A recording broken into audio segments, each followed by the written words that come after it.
So, good evening, dear students. Happy to be amidst you after a long, painful break, though a meaningful one.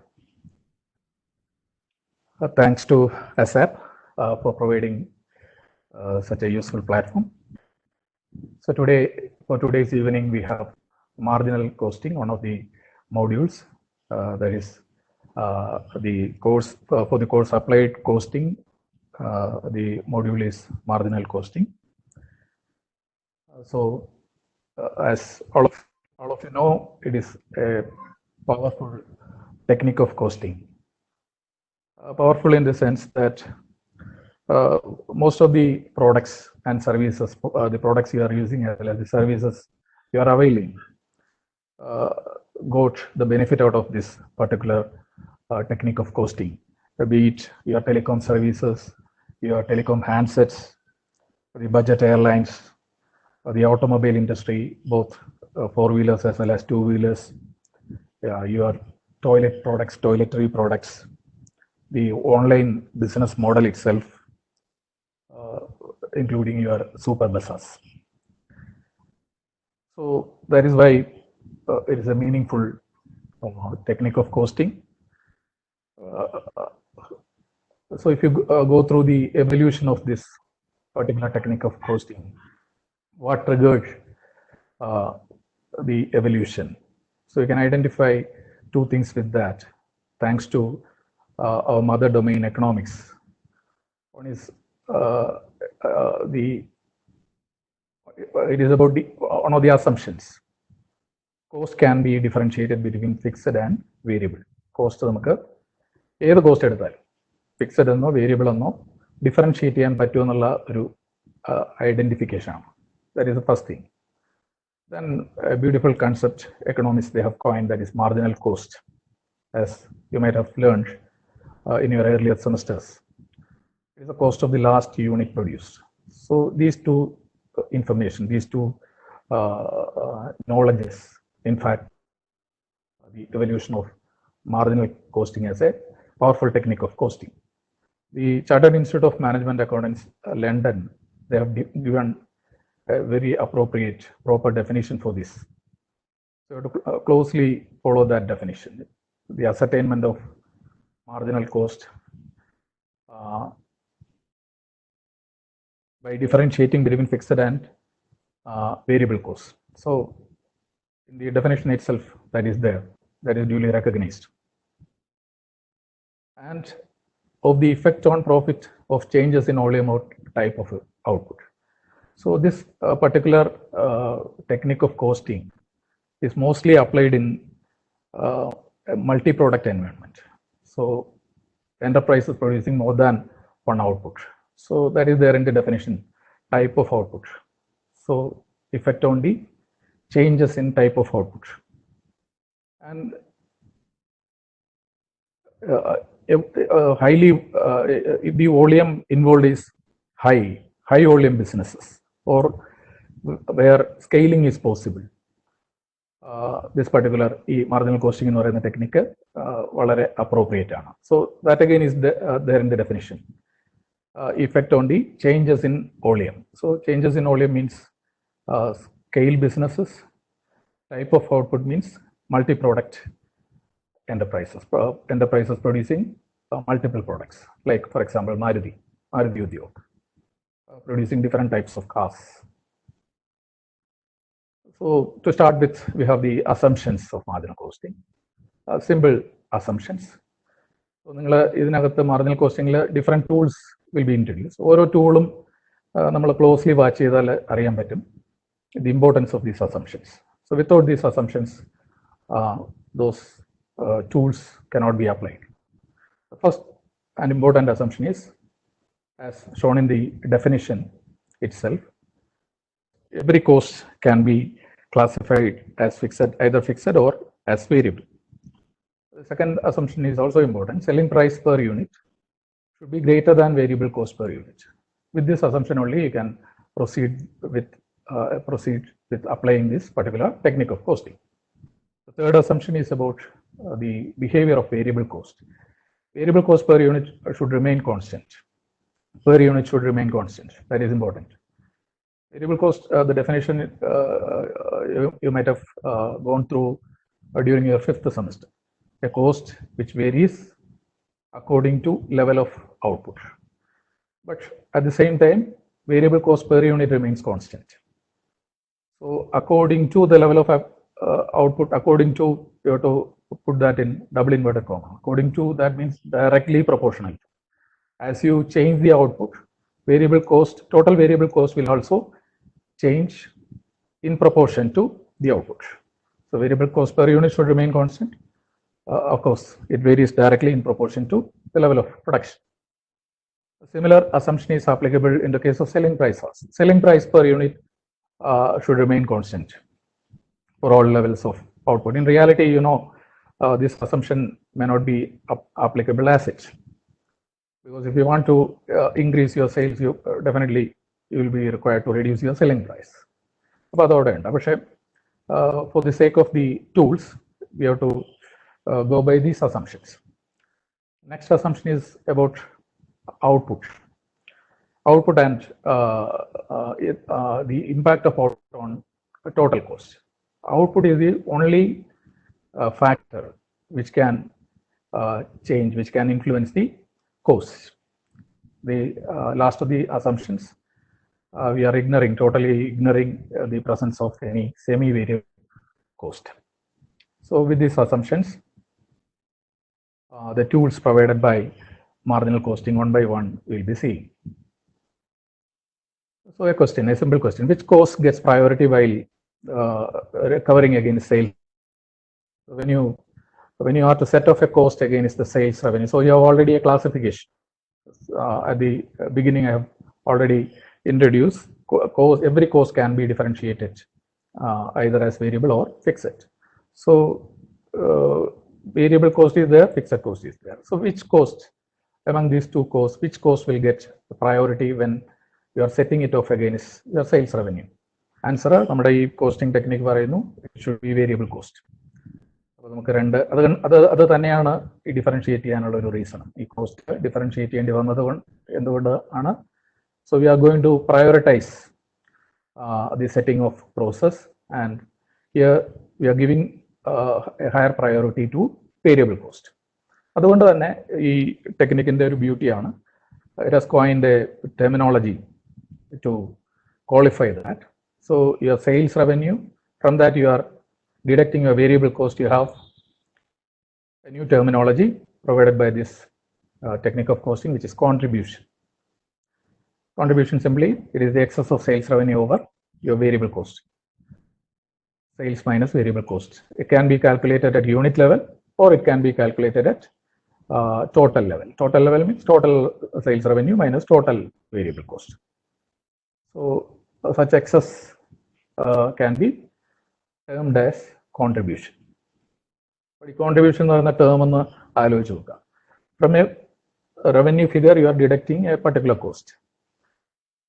And you are calling it as contribution. So you are deducting something from something else, and the difference you are calling as contribution. And എന്തെങ്കിലും ഒരു logical term ആയിട്ട് നമുക്ക് ഇപ്പോൾ തോന്നില്ല, പക്ഷേ അത് എവിടെ നിന്നാണ് ഈ കോൺട്രിബ്യൂഷൻ എന്ന ടേം ഇവോൾവ് ചെയ്തത് നമുക്ക് കാണാം. വരുന്ന സ്ലൈഡുകളിൽ നമുക്ക് അത് കാണാം. Simple example, selling price, unit selling price is ₹25 and variable cost is ₹15. So simple equation, selling price per unit minus variable contribution per unit is ₹10. It can be at total level also. For example, if you are producing 1,000 units, then your sales revenue will be 25,000. Variable cost, as it varies according to level of activity, again directly proportional to units produced, volume involved, 15,000. 25,000 minus 15,000 means you'll get 10,000. Unit contribution rupees 10. Multiply that with 1,000 units. Again, you will get the same 10,000. Meaning of contribution. Exactly where from this terminology is derived. So generally it tells you about the profit potential of a product dealt by the business enterprise. This contribution is available for the enterprise to recover its fixed cost. Its fixed cost first. So we have sales revenue. From that, we have deducted variable cost getting the priority. Then the surplus available is contribution.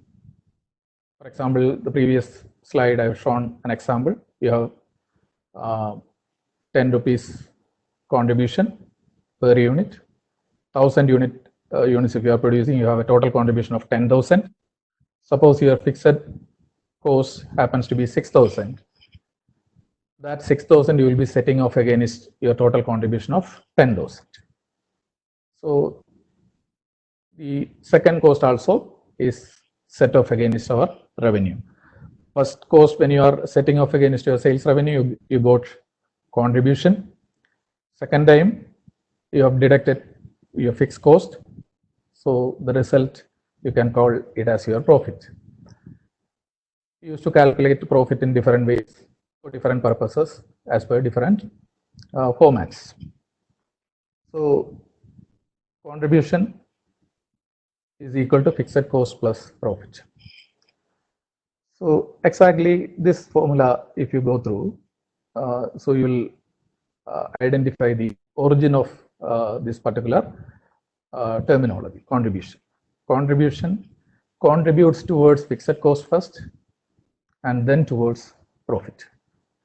So this is an application approach, in fact. So the original approach, sales minus variable cost, was a sourcing approach. So that is a source of contribution. Excess of sales revenue over your variable cost is the source of contribution. That contribution you are applying here. You are applying that to recover your fixed cost first, and if any surplus is available, that is your profit. എല്ലാ കേസിലും നമുക്കറിയാം, in all cases you will not be generating profits. Sometimes അത് ചിലപ്പോൾ ലോസും ആയിരിക്കും. അപ്പം അങ്ങനെ loss വന്നാൽ ഇതിനെ നമുക്ക് സ്ലൈറ്റ്ലി റീറൈറ്റ് ചെയ്യാം. കാരണം നിങ്ങളുടെ your contribution is short of your fixed cost. You are not able to recover your entire fixed cost. Such a scenario, you will be reporting a loss. So at the same time, contribution can be rewritten as fixed cost minus loss. And for the purpose of cost accounting, minus profit is loss. So you simply put a minus sign for calculation purposes. All the formula, all the tools provided by cost accounting, it will work. So contribution, you have three formulae. One is sales minus variable cost. The second one is fixed cost plus profit. Third one is fixed cost minus loss. So it gives a trend towards the enterprise reporting a profit. Generally, it can be a loss also. We have seen the previous slide, we have seen the formula. But in a profit scenario also, absolute value of contribution has little value while making decisions or taking decisions. So every technique of costing helps the decision maker to simplify his or her efforts. So marginal costing also provides such a platform where simplified decisions can be taken.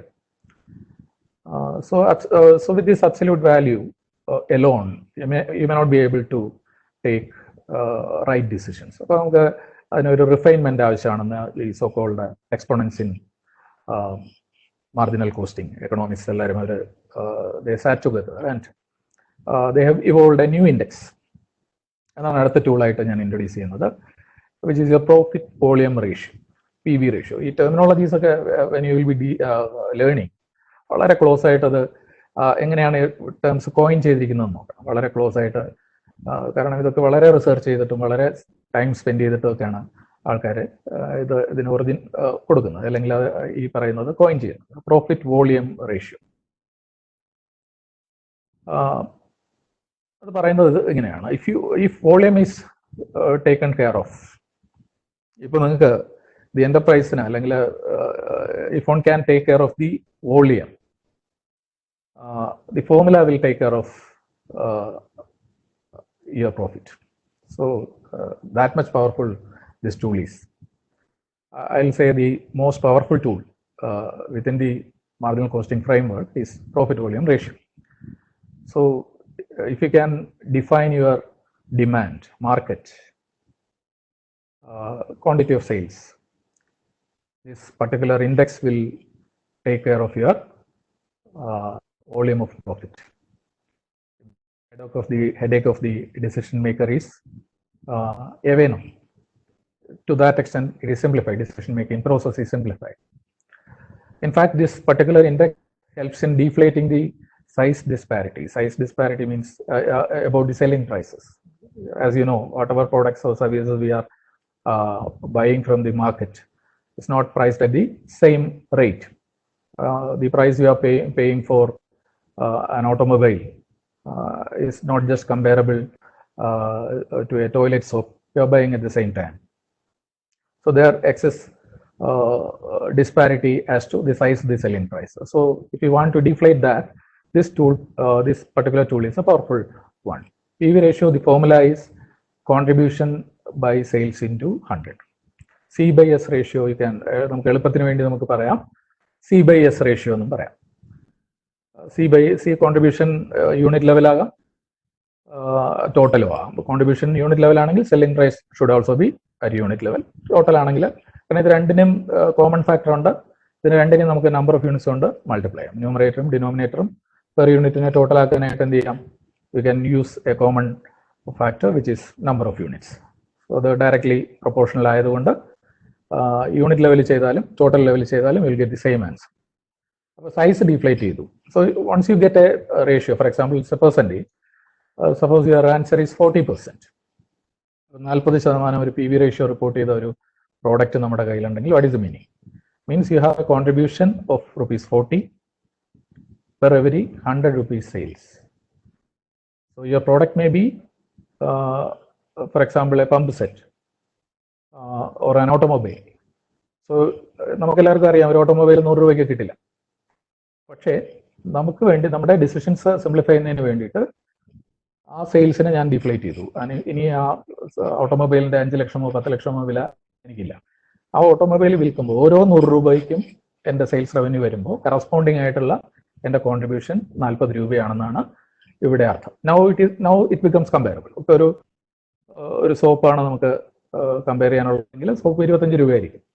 15 രൂപയാണ് അതിൻ്റെ variable cost എങ്കിൽ 10 രൂപയാണ് അതിൻ്റെ contribution. 10/25 will give you PV ratio of that toilet soap. ഞാനൊരു ചെറിയ example കാണിക്കുന്നുണ്ട്, അത് നമുക്ക് കാണുമ്പോൾ കുറച്ചുകൂടെ ക്ലാരിറ്റി വരും. ഈ PV ratio വേറൊരു വഴിക്ക് നമുക്ക് കണ്ടുപിടിക്കാം. Change in profit by change in sales revenue into 100. അത് നമുക്ക് പല കോണ്ടാക്സിലും ഇത് യൂസ് ചെയ്യേണ്ടി വരും. ഇതും ഒരു റിലേറ്റബിൾ ഫിഗേഴ്സ് ആണ്. ഡിനോമിനേറ്ററും ന്യൂമറേറ്ററും റിലേറ്റബിൾ ആണ്. അത് വീണ്ടും ഒരു സ്ലൈഡിൽ എക്സ്പ്ലെയിൻ ചെയ്തിട്ടുണ്ട്. For the time being I am skipping. ഒരു ഇൻഡിക്കേഷൻ, ഇത് തരുന്ന indication, higher the PV ratio, higher is the profit potential. The ability to make profit is higher when you report a higher PV ratio. So example for a PV ratio, a toilet soap and a pump set I have cited as examples. Selling price per unit 25 ആണ്, pump set 8,000 രൂപീസാണ് വിൽക്കുന്നത്. Variable cost per unit 15 ആണ്, pump സെറ്റിന് 6,000 രൂപയാണ്. അപ്പോൾ ഒരു plain ലുക്കിലെ contribution 10 ഉണ്ട്, ₹10 per unit ഉണ്ട്, മറ്റവിടെ ₹2,000. ആദ്യം നമ്മൾ കണ്ട ഒരു ടൂളാണ് കോൺട്രിബ്യൂഷൻ. ഹയർ കോൺട്രിബ്യൂഷൻ ആയിരിക്കും നമ്മൾ ജനറലി പ്രിഫർ ചെയ്യുക, കാരണം അതൊരു പ്രോഫിറ്റ് ഇൻഡിക്കേറ്റർ ആണ്. So we tend to go for the product pump set. അപ്പോൾ നമുക്ക് ഒരു ചോയ്സ് ഉണ്ട്, ടോയ്ലറ്റ് സോപ്പ് പ്രൊഡ്യൂസ് ചെയ്യാം അല്ലെങ്കിൽ pump set. Will definitely go for pump set. അവിടെ അതാണ് ആ ഇൻഡെക്സിന്റെ ലിമിറ്റേഷൻ. അതുകൊണ്ടാണ് നമ്മൾ റിഫൈൻ ചെയ്തത്. Now we have PV ratio. Toilet soap നോക്കിയേ, 10/25 into 100 is 40%. There it is 2000 by 8000 into 100, 25%. So 40 ആണോ 25 ആണോ നല്ലതെന്ന് ചോദിച്ചു കഴിഞ്ഞാൽ, higher the PV ratio, it is better. So 40% is better. So it is better to sell more toilet soaps than. ഇതാണ് ഈ ഇൻഡെക്സിന്റെ, ഈ ഇൻഡിക്കേറ്ററിന്റെ strength എന്ന് പറയുന്നത്.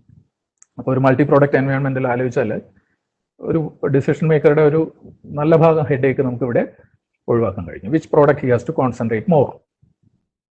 നമ്മൾ എന്തുകൊണ്ടാണ് ഈ പ്രോഡക്ട്സ് ഒക്കെ ഇത്രയും വിലയ്ക്ക് വാങ്ങാൻ നമുക്ക് കഴിയുന്നത് എന്നുള്ളതാണ് ഞാൻ തുടക്കത്തിൽ പറഞ്ഞത്.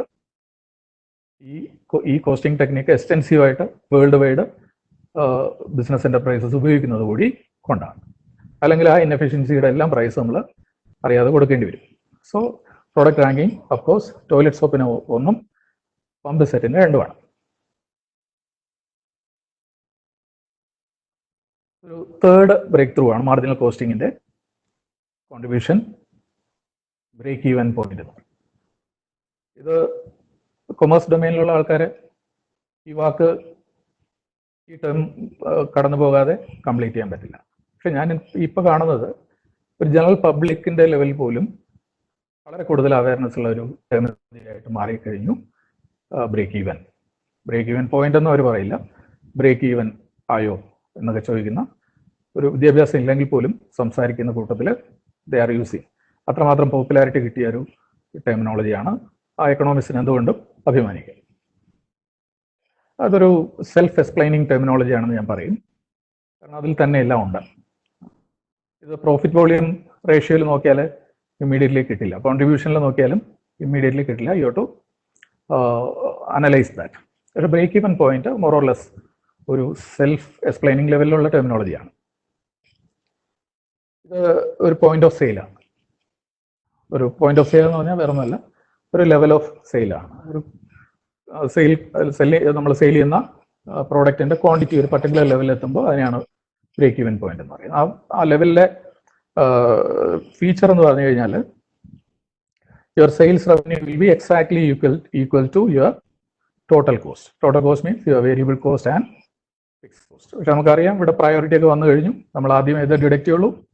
Variable cost. അത് കഴിഞ്ഞിട്ട് നമുക്ക് ഫിക്സഡ് കോസ്റ്റ് ഡിഡക്റ്റ് ചെയ്യാൻ ഇവിടെ പെർമിഷൻ ഉള്ളൂ. അതിന് മറ്റൊരു രീതി പറഞ്ഞാൽ it's a level of sales where you have neither profit nor losses. Means you are exactly recovering your cost with your sales revenue. So നഷ്ടവുമില്ല, ലാഭവുമില്ല. അപ്പോൾ ഇവിടെ ഇപ്പോൾ കുറച്ച് നമുക്ക് ടെർമിനോളജീസ് ഒക്കെ കിട്ടിയതുകൊണ്ട് തന്നെ കുറച്ചുകൂടെ റിഫൈൻ ചെയ്യാം. At this level contribution is just sufficient or equal to recover your fixed cost only. കോൺട്രിബ്യൂഷൻ്റെ റോൾ നിങ്ങൾക്കറിയാം. It has to recover fixed cost and then it has to contribute towards profit. പക്ഷെ at break even point what happens, ഈ contribution വരെ എത്താനേ കഴിയുന്നുള്ളൂ. നിങ്ങളുടെ fix recover ചെയ്യുന്ന point വരെ എത്താൻ കഴിയുന്നുള്ളൂ. ₹1 പോലും കൂടുതലുമില്ല, കുറവുമില്ല. So at BEP is an important relationship. At BEP contribution is equal to fix cost. നോക്കൂ, നമ്മൾ എവിടെ നിന്ന് തുടങ്ങിയതാണ്? Cost can be differentiated between variable and fix. ആ ഒരു അസംഷൻ വർക്കൗട്ട് ആയപ്പോൾ ഉണ്ടായ ബ്യൂട്ടിഫുൾ ടൂൾസ് ആണ്. So at BEP contribution will be just equal to your fix cost. നമുക്ക് 2 ലെവലിൽ കാൽക്കുലേറ്റ് ചെയ്യാം. ഒന്ന് യൂണിറ്റ് ലെവലിലാണ്, ഒന്ന് വാല്യൂ ടേംസിലാണ്. യൂണിറ്റ് ടേംസിലെ ഫോമുല എങ്ങനെയാണ് പറയുന്നത്? Fix cost divided by contribution per unit. ഇപ്പോൾ കോൺട്രിബ്യൂഷൻ വീണ്ടും നമുക്ക് പോകാം.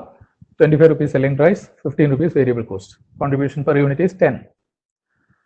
സപ്പോസ് നമ്മുടെ ഫിക്സ് കോസ്റ്റ് 10,000 rupees ആണ്. Fix cost 10,000. അടുത്ത റിക്കവർ ചെയ്യേണ്ട ഏതാണ്? ഫിക്സ് കോസ്റ്റ് ആണ്. കോൺട്രിബ്യൂഷൻ വേരിയബിൾ കോസ്റ്റ് മീറ്റ് ചെയ്തിട്ട് സെയിൽസിലുള്ള സർപ്ലസ് ആണ് കോൺട്രിബ്യൂഷൻ. അത് 10 rupees പെർ യൂണിറ്റ് ഉണ്ട്. എത്ര യൂണിറ്റ് വിറ്റ് കഴിഞ്ഞാൽ you can recover this 10,000 rupees? Arithmetic, simple arithmetics if you apply, 10,000 divided by 10, you will get 1,000. 1,000 units at the rate of 10 will give you 10,000 rupees. Exactly the requirement of fixed cost will be met. So that is formula, fixed cost by contribution per unit, 10,000 by rupees 10. It can be arrived at in value terms also. So there the formula is fixed cost divided by PV ratio. PV ratio is, C by S ആണ്. C by S. അത് നമുക്ക് അവിടെ apply ചെയ്താൽ തന്നെ അറിയാം. ആ original formula തന്നെയാണ്, but you are multiplying the first formula with selling price. Reverse ചെയ്താൽ മതി. C by S റിവേഴ്സ് ചെയ്യുമ്പോൾ S by C ആവും. Fix cost by C into S. So എത്ര യൂണിറ്റ് ഉണ്ടോ അതിന് സെല്ലിംഗ് പ്രൈസ് പെർ യൂണിറ്റ് കൊണ്ട് multiply ചെയ്താൽ definitely you will get. അത് വലിയൊരു ഫോർമുല ഡെറിവേഷൻ ഒന്നും അല്ല, simple arithmetics we are following there. But ഈ രണ്ട് ഫോർമുലയും വളരെ ഇമ്പോർട്ടൻ്റ് ആണ്. ബ്രേക്ക് ഈവൻ പോയിന്റ് ഒരു വലിയൊരു ചോദ്യമാണ് നമ്മളിപ്പോൾ ഉത്തരം കൊടുത്തിരിക്കുന്നത്. എത്ര യൂണിറ്റ് വിറ്റാൽ നമ്മൾ നോ പ്രോഫിറ്റ് നോ ലോസ് അല്ലെങ്കിൽ നമ്മുടെ ടോട്ടൽ കോസ്റ്റ് റിക്കവർ ചെയ്യും? ഏത് ബിസിനസ് സ്റ്റാർട്ട് ചെയ്യുന്നയാളുടെയും ഏറ്റവും വലിയ തലവേദനയാണ് നമ്മളിപ്പോൾ മാർജിനൽ കോസ്റ്റിംഗ് യൂസ് ചെയ്ത് സോൾവ് ചെയ്തിരിക്കുന്നത്. Simple example I'm giving. Fix cost is 1 lakh, selling price ഒക്കെ പഴയത് തന്നെ 25, variable cost per unit 15 per unit ആണ്. VP ഇൻ യൂണിറ്റ്സും വാല്യൂവിലും കാൽക്കുലേറ്റ് ചെയ്യാൻ. Contribution per unit 25 minus 15 rupees 10. PV ratio can calculate C by S into 100 is 10 rupees divided by selling price 25 into 100, 40%. VP units fixed cost divided by contribution per unit. 1 lakh by 10, 10,000 units. VP in rupees, PV ratio is the denominator. No change in the numerator. So 1 lakh by 0.00, rupees 2,50,000. 10,000 units multiplied with rupees 25 per unit. Again, we will get 2,50,000. 10,000 units multiplied with rupees 25 per unit, which is your sales price, we will get the sales value. അത് ആ formula ഞാൻ പറഞ്ഞു ഒരു mathematical adjustment മാത്രമാണ്. Second one. നമുക്ക് ഈ contribution base ചെയ്തുകൊണ്ട് നമുക്ക് സെയിൽസിനെ നമുക്ക് ഒന്ന് ക്ലാസിഫൈ ചെയ്ത് നോക്കാം. ഇങ്ങനെയൊക്കെ നമ്മൾ ചെയ്യണം. ഈ ഒരു പ്ലെയിൻ ലേണിങ്ങിന് ഒന്ന് മാറ്റി നിർത്തിയിട്ട് നമുക്ക് ഇങ്ങനെയൊക്കെ ഒന്ന് ചെയ്യാൻ കഴിയണം. കാരണം നമ്മൾ use to come across enterprises reporting profits losses അല്ലേ. നോ പ്രോഫിറ്റ് നോ ലോസ് നമുക്ക് വളരെ അങ്ങനെ നമ്മൾ കാണാറില്ല. ഇതിനകത്ത് എന്ത് സംഭവിക്കുന്നു എന്നുള്ളത് നമ്മൾ ഈ ടെക്നിക്ക് അവിടെ എങ്ങനെ അപ്ലൈ ചെയ്യാമെന്നൊക്കെ നമുക്ക് ആലോചിക്കാൻ പറ്റും. അപ്പോൾ നമുക്ക് ടേൺ ഓവറിനെ അല്ലെങ്കിൽ സെയിൽസിനെ നമുക്ക് 3 ആയിട്ട് ക്ലാസിഫൈ ചെയ്യാം. കോൺട്രിബ്യൂഷൻ എന്ന് പറയുന്ന കൺസെപ്റ്റ് നമുക്ക് പുതിയതായിട്ട് കിട്ടിയതാണല്ലോ. അപ്പോൾ ആ കൺസെപ്റ്റ് വെച്ചിട്ട് നമുക്ക് സെയിൽസിനെ നമുക്ക് 3 ആയിട്ട് ക്ലാസിഫൈ ചെയ്യാം. ഒന്ന് സെയിൽസ് പ്രയർ ടു BEP, അതായത് നമ്മുടെ sales level break even point എത്തുന്നതിന് മുമ്പേ ഉള്ള ഒരു ലെവലിലാണ്. അല്ലെങ്കിൽ സെയിൽസ് അറ്റ് BEP, എക്സാക്ട്ലി നമ്മൾ BEPയിൽ നിൽക്കുകയാണ്.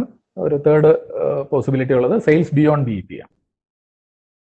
സെയിൽസ് ബിയോണ്ട് BEP എന്ന് പറഞ്ഞാൽ ബ്രേക്ക് ഈവൻ പോയിന്റ് കഴിഞ്ഞു, നമ്മൾ വീണ്ടും നമുക്ക് സെയിൽസ് ഉണ്ട്. ആദ്യത്തെ ടെറിട്ടറിയെ ഞാൻ ലോസ് ടെറിട്ടറി എന്ന് വിളിക്കും. അവിടുത്തെ പ്രത്യേകത എന്തായിരിക്കും? Contribution is less than fix cost.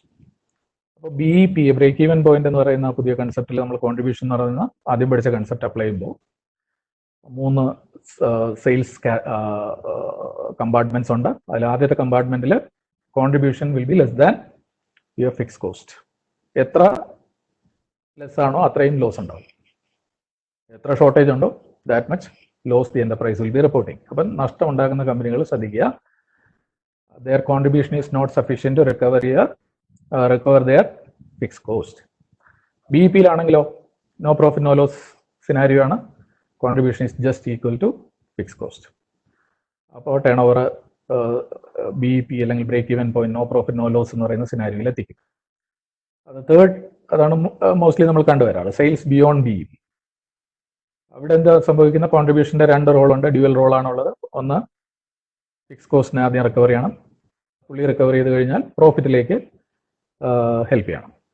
അപ്പോൾ definitely contribution should be greater than. ഇങ്ങനെ നമുക്ക് ഫോമിലേക്ക് കൂടുതൽ ഡീപ്പായിട്ട് അനലൈസ് ചെയ്ത് കഴിഞ്ഞാൽ ഈ കൺസെപ്റ്റ്സ് കൂടുതൽ ക്ലാരിറ്റിയോടുകൂടി നമുക്ക് കിട്ടിയത് examination point of view important ആണ്. അതുപോലെ നിങ്ങളുടെ ഹയർ സ്റ്റഡീസ് ആയാലും അതുപോലെ നിങ്ങൾ എംപ്ലോയ്മെന്റിലേക്ക് പോയി കഴിഞ്ഞാൽ ഇത് വളരെ യൂസ്ഫുൾ ആയിട്ടുള്ള ഒരു ടൂളാണ്. അവിടെ നമുക്കിത് എഫക്റ്റീവായിട്ട് യൂസ് ചെയ്യാൻ കഴിയും. അപ്പോൾ നമ്മൾ ഇപ്പോൾ കാണുന്ന ഒരു പ്രോഫിറ്റിന്റെ ഡെഫിനേഷൻ ഉണ്ട്. അതായത് എന്താണ്? Excess of revenue over cost. അത് എക്കണോമിക്സും കൊമേഴ്സുകാരും ഒക്കെ സമ്മതിക്കുന്നതാണ്. നമ്മുടെ ഫൈനാൻഷ്യൽ അക്കൗണ്ടിംഗ് ഒക്കെ അക്സെപ്റ്റ് ചെയ്ത ഒരു ഫോർമുലയാണ്. പക്ഷെ now we have a new formula for profit. Profit is the contribution earned from sales beyond break even point. ഇത് ഇവിടെ അല്പം സമയം കൊടുത്തു കഴിഞ്ഞാൽ അത് മനസ്സിലാകും. അത് ഫ്യൂച്ചർ സ്ലൈഡ്സിലും വരുന്നുണ്ട്. പ്രോഫിറ്റ് ഈസ് ദ കോൺട്രിബ്യൂഷൻ പ്രോഫിറ്റിനെ നമ്മൾ വിളിക്കാൻ പോവാണ് കോൺട്രിബ്യൂഷൻ എന്നാണ് വിളിക്കാൻ പോകുന്നത്. കോൺട്രിബ്യൂഷൻ നമുക്കറിയാം പ്രോഫിറ്റ് അല്ല, ബട്ട് ഇവിടെ ഉപയോഗിച്ചിരിക്കുന്നത് ആ വാക്കാണ്. Profit is the contribution earn from, but അത് ഇനി പറയുന്നതാണ് important, sales beyond break even point. അപ്പോൾ നമ്മൾ ബ്രേക്ക് ഈവൻ പോയിന്റ് എത്തി. ബ്രേക്ക് ഈവൻ പോയിന്റിൽ എന്തൊക്കെ റിക്കവർ ചെയ്ത് കഴിഞ്ഞു?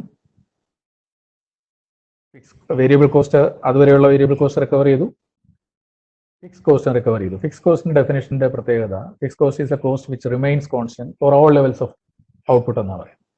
ഏത് ഔട്ട്പുട്ട് ലെവലിൽ പോയാലും ഫിക്സ് കോസ്റ്റ് ഇനി മാറാൻ പോകുന്നില്ല. ആ ഫിക്സ് കോസ്റ്റ് നമ്മൾ ബ്രേക്ക് ഈവൻ പോയിന്റ് എത്തിയപ്പോൾ റിക്കവർ ചെയ്ത് കഴിഞ്ഞു.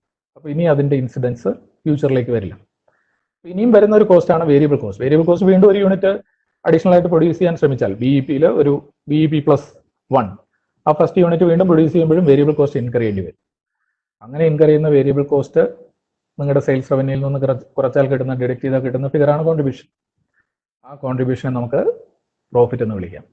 സോ ഈ ലോകത്തുള്ള പ്രോഫിറ്റ് റിപ്പോർട്ട് ചെയ്യുന്ന എല്ലാ എന്റർപ്രൈസസും ധൈര്യമായിട്ട് വിളിക്കാം that is contribution. But that contribution is earned from sales beyond break even point. Break even point കഴിഞ്ഞ് കിട്ടുന്ന സെയിൽസിൽ നിന്ന് മാത്രം കിട്ടുന്ന കോൺട്രിബ്യൂഷനെ നമുക്ക് എന്ത് വിളിക്കാൻ പറ്റും? പ്രോഫിറ്റ് എന്ന് വിളിക്കാൻ പറ്റും. കാരണം at break even point you have recovered entire fix cost. നമുക്ക് അടുത്ത മേഖലയിലേക്ക് പോവാം. ഇതാണ് ഏതൊരു ബിസിനസ്സുകാരനും മനസ്സിൽ ആലോചിക്കുന്ന ഒരു സ്വപ്നം, the much cherished comfort zone, margin of safety. Is A cushion, in fact is A cushion. ഈ കുഷൻ എത്ര വോളിയം ഉണ്ടോ, അല്ലെങ്കിൽ എത്ര വലിപ്പമുള്ള കുഷനാണെങ്കിലും അത്രയും കംഫർട്ട് എന്റർപ്രൈസിനുണ്ടാവും. എൻ്റെ സൈസ്, മാർജിൻ ഓഫ് സേഫ്റ്റിയുടെ സൈസാണ് ഒരു എന്റർപ്രൈസിന് റിസ്ക് ഫ്രീ സോണിലേക്ക് കടത്തിക്കൊണ്ടുപോകുക. അത് സെയിൽസ് ബിയോണ്ട് ബ്രേക്ക് ഈവൻ സെയിൽസിനെയാണ് മാർജിൻ ഓഫ് സേഫ്റ്റി സെയിൽസ് എന്ന് പറയുന്നത്. അപ്പോൾ ബ്രേക്ക് ഈവൻ പോയിന്റിൽ എത്തിയപ്പോൾ ആ റിസ്ക് ആൾമോസ്റ്റ് എന്ത് ചെയ്തു?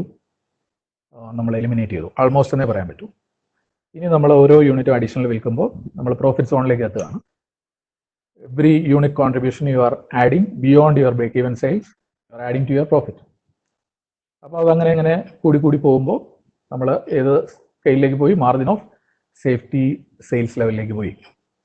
Formula is a simple formula, only subtraction is involve, actual sales minus break even sales. പക്ഷേ ഇത് നമ്മൾ നേരത്തെ പറഞ്ഞ റിലേഷൻഷിപ്പ്, അതായത്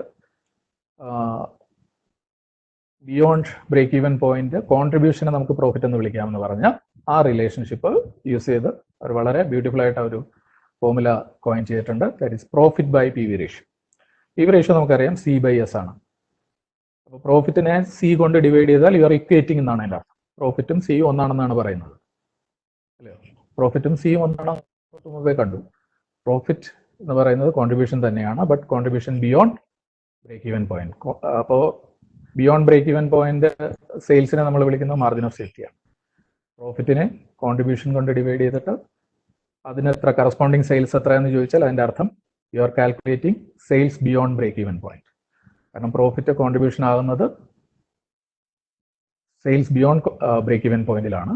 so that is why we are using that relationship here, profit by C/S. Profit by C/S means profit by C into, meaning profit contribution equal ആണെങ്കിൽ what is the corresponding sales. So again you are getting margin of safety. Margin of safety ratio you can compute how far ഒരു പെർസെൻറ്റേജിൽ അറിയാം, size deflate ചെയ്യാൻ വേണ്ടിയിട്ട് ഉപയോഗിക്കുന്ന ഒരു ടെക്നിക്കാണ്. How far you are away from your risk zone എന്നറിയുന്നതിന് വേണ്ടിയിട്ട് നമുക്ക് ഈ റേഷ്യോ കാൽക്കുലേറ്റ് ചെയ്യാം. മാർജിൻ ഓഫ് സേഫ്റ്റി സെയിൽസിനെ ടോട്ടൽ സെയിൽസ് ഇൻറ്റു 100 ചെയ്ത്. അപ്പോൾ for example if you are getting an answer 40% എന്ന് പറഞ്ഞാൽ അതിൻ്റെ അർത്ഥം നിങ്ങളുടെ ടോട്ടൽ സെയിൽസിൻ്റെ 40% റിസ്ക് കഴിഞ്ഞിട്ടുള്ള സെയിൽസ് ആണ്. അത് 10% ആണ് വേറൊരു ഫേമിനെങ്കിൽ അതിൻ്റെ റിസ്ക് കൂടുതലാണ്, കാരണം അവരുടെ ബ്രേക്ക് ഈവൻ പോയിന്റ് 90% നിൽക്കുകയാണ്. Only 10% they have the cushion. 40% ഈ റേഷ്യോ കിട്ടിയാൽ അതിൻ്റെ അർത്ഥം you have a cushion of 40%. Total സെയിൽസിൻ്റെ 40% നിങ്ങൾക്ക് ബ്രേക്ക് ഈവൻ പോയിന്റ് കഴിഞ്ഞിട്ടാണ്. സോ ഇതുവരെയുള്ള കൺസെപ്റ്റ്സ് എന്ന് പറഞ്ഞാൽ കോൺട്രിബ്യൂഷൻ, PV റേഷ്യോ, അത് കഴിഞ്ഞ് പറഞ്ഞത് break even point, now margin of safety. 4 powerful tools ആണ് ഇതുവരെ നമ്മൾ മാർജിനൽ കോസ്റ്റിങ്ങിൻ്റെ പാർട്ടായിട്ട് കണ്ടത്. മാർജിൻ ഓഫ് സേഫ്റ്റിയുടെ എക്സാമ്പിൾ രണ്ട് ഫോമുല അപ്ലൈ ചെയ്ത് ഞാൻ തന്നിട്ടുണ്ട്. ആക്ച്വൽ സെയിൽസ് 3 lakh ആണ്, ബ്രേക്ക് ഈവൻ സെയിൽസ് 2,50,000. ആക്ച്വൽ സെയിൽസിൽ നിന്ന് ബ്രേക്ക് ഈവൻ സെയിൽസ് ഡിഡക്ട് ചെയ്യുക, will get margin of safety sales. 3 lakh minus 2,50,000 is your margin of safety sales. നമുക്ക് പ്രോഫിറ്റ് ഫോമുല ഉപയോഗിക്കാം. If profit is 20,000 and PV ratio is 40%, അങ്ങനെയാണെങ്കിൽ 20,000 by 0.4 will return back margin of safety, rupees 50,000. അപ്പോൾ ആ question നമുക്ക് മനസ്സിലായി. Margin of safety ratio കണ്ടുപിടിക്കാൻ നമുക്ക് actual sales വേണം. അപ്പോൾ ആദ്യത്തെ ഫോമുലയിൽ നമുക്ക് എടുത്തു കഴിഞ്ഞാൽ 50,000 റേഷ്യോ, 50,000 by 3 lakh into 100.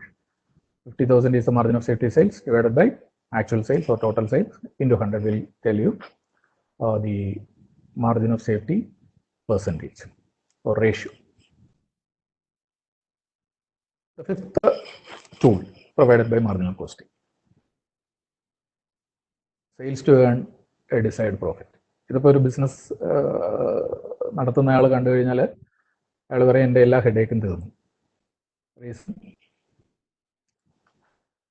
ഇതായിരിക്കും ആ ബിസിനസ് ചെയ്യാൻ ചിലപ്പോൾ അയാളെ ഡ്രൈവ് ചെയ്തിട്ടുണ്ടാവുക, ഡിസൈർഡ് പ്രോഫിറ്റ്. നിങ്ങളുടെ കോൺട്രിബ്യൂഷനും PV റേഷ്യോയും ചേർന്ന് വളരെ വലിയൊരു ആൻസറാണ് ബിസിനസ് വേൾഡിന് ഈ വഴിക്ക് പ്രൊവൈഡ് ചെയ്തിരിക്കുന്നത്. നേരത്തെ നമ്മൾ ബ്രേക്ക് ഈവൻ പോയിന്റ് ഫോമുല കണ്ടു.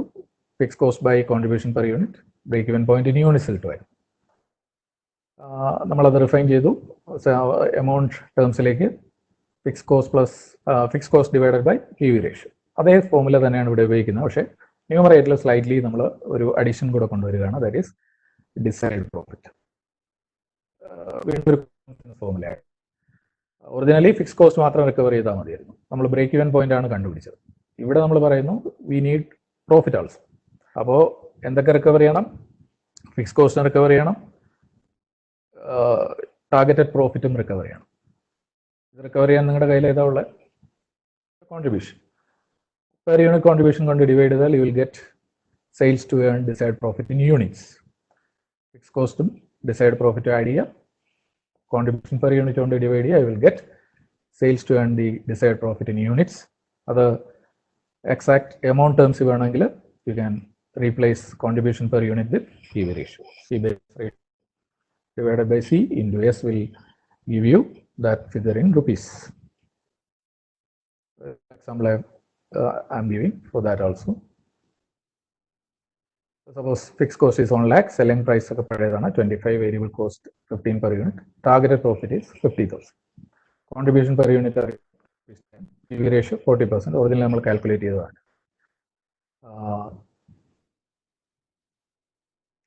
Sales required to earn, suppose say 75,000 as profit. Sorry, 75 la. So you have to read it as 50,000. The question is correct. Targeted profit is 50,000. Fixed cost 1 lakh ആണ്, 50,000 is your targeted profit divided by 10 will return you the number of units you need to sell to earn a profit of 50,000. Sales required to earn 50,000 as profit in rupee terms ആണെങ്കിൽ same place of contribution per unit you have to use PV ratio. There is a correction. Contribution per unit alla, it should be PV ratio. Here it is rightly 0.40. The answer is rupees 3,75,000. So rupee terms as well as unit terms you can calculate sales required to earn a desired profit. Important tips for solving problems.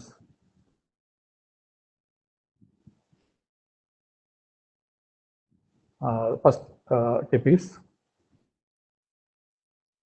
ഏത് sales ലെവലിൽ നമ്മൾ PV ratio കൊണ്ട് multiply ചെയ്താൽ നമുക്ക് ആ ലെവലിലെ ആ sales ലെവലിലെ contribution കിട്ടും. That is most important tip. ഇത് നമുക്ക് പ്രോബ്ലംസ് ഒക്കെ സോൾവ് ചെയ്യുമ്പോൾ അപ്ലൈ ചെയ്യേണ്ടി വരും. ഏത് സെയിൽസ്, ഇപ്പോൾ ബ്രേക്ക് ഈവൻ സെയിൽസിലാണ് PV റേഷ്യോ അപ്ലൈ ചെയ്താൽ I will get contribution at break even point. Contribution at break even point നമ്മൾ പഠിച്ചതാണ് ഫിക്സ് കോസ്റ്റ് ആണ്. അത് it will be just equal to your fix cost. അതുപോലെ മാർജിൻ ഓഫ് സേഫ്റ്റി സെയിലാണ് PV ratio apply ചെയ്യുന്നതെങ്കിൽ margin of സേഫ്റ്റിയുടെ corresponding contribution കിട്ടും. Margin of സേഫ്റ്റിയുടെ കറസ്പോണ്ടിങ് കോൺട്രിബ്യൂഷനാണ് നമ്മൾ പ്രോഫിറ്റ് എന്ന് കിട്ടും. ടോട്ടൽ സെയിൽസിന് PV റേഷ്യോ അപ്ലൈ ചെയ്താൽ ടോട്ടൽ കോൺട്രിബ്യൂഷൻ കിട്ടും. ടോട്ടൽ കോൺട്രിബ്യൂഷന് ഫിക്സ് കോസ്റ്റ് മൈനസ് ചെയ്താൽ പ്രോഫിറ്റ് കിട്ടും. പ്രോഫിറ്റ് കണ്ടുപിടിക്കാൻ പല വഴികളും. അതുപോലെ ഒരു ഇമ്പോർട്ടൻ്റ് ടിപ്പാണ് ഈ പറഞ്ഞ complementary to P V ratio എന്ന് പറയും. വേരിയബിൾ കോസ്റ്റ് ടു സെയിൽസ് റേഷ്യോനാണ് complementary to P V ratio എന്ന് പറയുന്നത്. കാൽക്കുലേറ്റ് ചെയ്യുന്ന 100 മൈനസ് പി വി റേഷ്യോ. അപ്പോൾ പി വി റേഷ്യോ 40% ആണെങ്കിൽ വേരിയബിൾ കോസ്റ്റ് റേഷ്യോ 60% ആയിരിക്കും. അതിൻ്റെ അർത്ഥം സെയിൽസിൻ്റെ 60% will be your variable cost. ഇനിയുള്ള റിലേഷൻഷിപ്സ് ഒക്കെ നിങ്ങൾക്ക് പ്രോബ്ലം അപ്ലൈ ചെയ്യാൻ വേണ്ടിയിട്ട് ആവശ്യമുള്ളതാണ്. Increase in unit selling price എന്ന് പറഞ്ഞാൽ ഇൻക്രീസ് ഇൻ കോൺട്രിബ്യൂഷൻ ആണ്. ഇൻക്രീസ് ഇൻ കോൺട്രിബ്യൂഷൻ പി റേഷ്യോയിലെ ന്യൂമറേറ്റർ ആണ്. ന്യൂമറേറ്റർ ആണെങ്കിൽ ആ റേഷ്യോ ഇമ്പ്രൂവ് ചെയ്യും. Increase in P V ratio ഉണ്ടാവും. P V ratio B P ഫോർമുലയിലെ ഡിനോമിനേറ്റർ ആണ്. അപ്പോൾ അത് കൂടിയിരുന്നു കഴിഞ്ഞാൽ ബി പി കുറയും. ഏറ്റവും ആദ്യം തന്നെ നമുക്ക് നോ പ്രോഫിറ്റ് നോ ലോസിലെത്താൻ കഴിയും സെല്ലിംഗ് പ്രൈസ് കൂട്ടിയാൽ. മറ്റ് വേരിയബിൾസ് എല്ലാം കോൺസ്റ്റന്റ് ആയിരിക്കണം. Increase in unit variable cost ആണെങ്കിൽ യൂണിറ്റ് കോൺട്രിബ്യൂഷൻ കുറയും. സെയിൽസ് മൈനസ് വേരിയബിൾ കോസ്റ്റ് കൂടി. So your contribution per unit will come down. Numerator of P V ratio ആണ് contribution. P V ratio കുറയും. കുറഞ്ഞ P V ratio P E പിയിലെ denominator ആണ്. P E P കൂടും. അതിൻ്റെ അർത്ഥം കൂടുതൽ സെയിൽസ് നടത്തിയാലേ നിങ്ങൾക്ക് നോ പ്രോഫിറ്റ് നോ ലോസിൽ എത്താൻ കഴിയും. ഈ ഫിക്സ് കോസ്റ്റിൽ ചേഞ്ച് വരുത്തിയാലൊന്നും പി വി റേഷ്യോ മാറില്ല. അതൊന്ന് നോക്കിയാൽ അറിയാം. പി വി റേഷ്യോ നിങ്ങളുടെ കോൺട്രിബ്യൂഷൻ കാൽക്കുലേറ്റ് ചെയ്യാനായിട്ട് ഫിക്സ് കോസ്റ്റ് എടുത്തിട്ടില്ല. സെയിൽസ് മൈനസ് വേരിയബിൾ കോസ്റ്റ് എടുത്തിട്ടുള്ളൂ. പക്ഷേ ബി ഇ പി കൂട്ടും. ഫിക്സ് കോസ്റ്റ് കൂടിയാൽ ന്യൂമറേറ്റർ ബ്രേക്ക് ഈവൻ പോയിന്റിന് ന്യൂമറേറ്റർ കൂടുന്നതുകൊണ്ട് ബി ഇ പി കൂടും. ഒരു ടിപ്പിക്കൽ പ്രോബ്ലം ഞാനിവിടെ കൊടുത്തിട്ടുണ്ട്. ക്വസ്റ്റ്യൻസ് ഒന്നും ഇല്ലെങ്കിൽ നമുക്ക് പ്രോബ്ലത്തിലേക്ക് പോകാം. ക്വസ്റ്റ്യൻസ് ഉണ്ടെങ്കിൽ it is open for questions.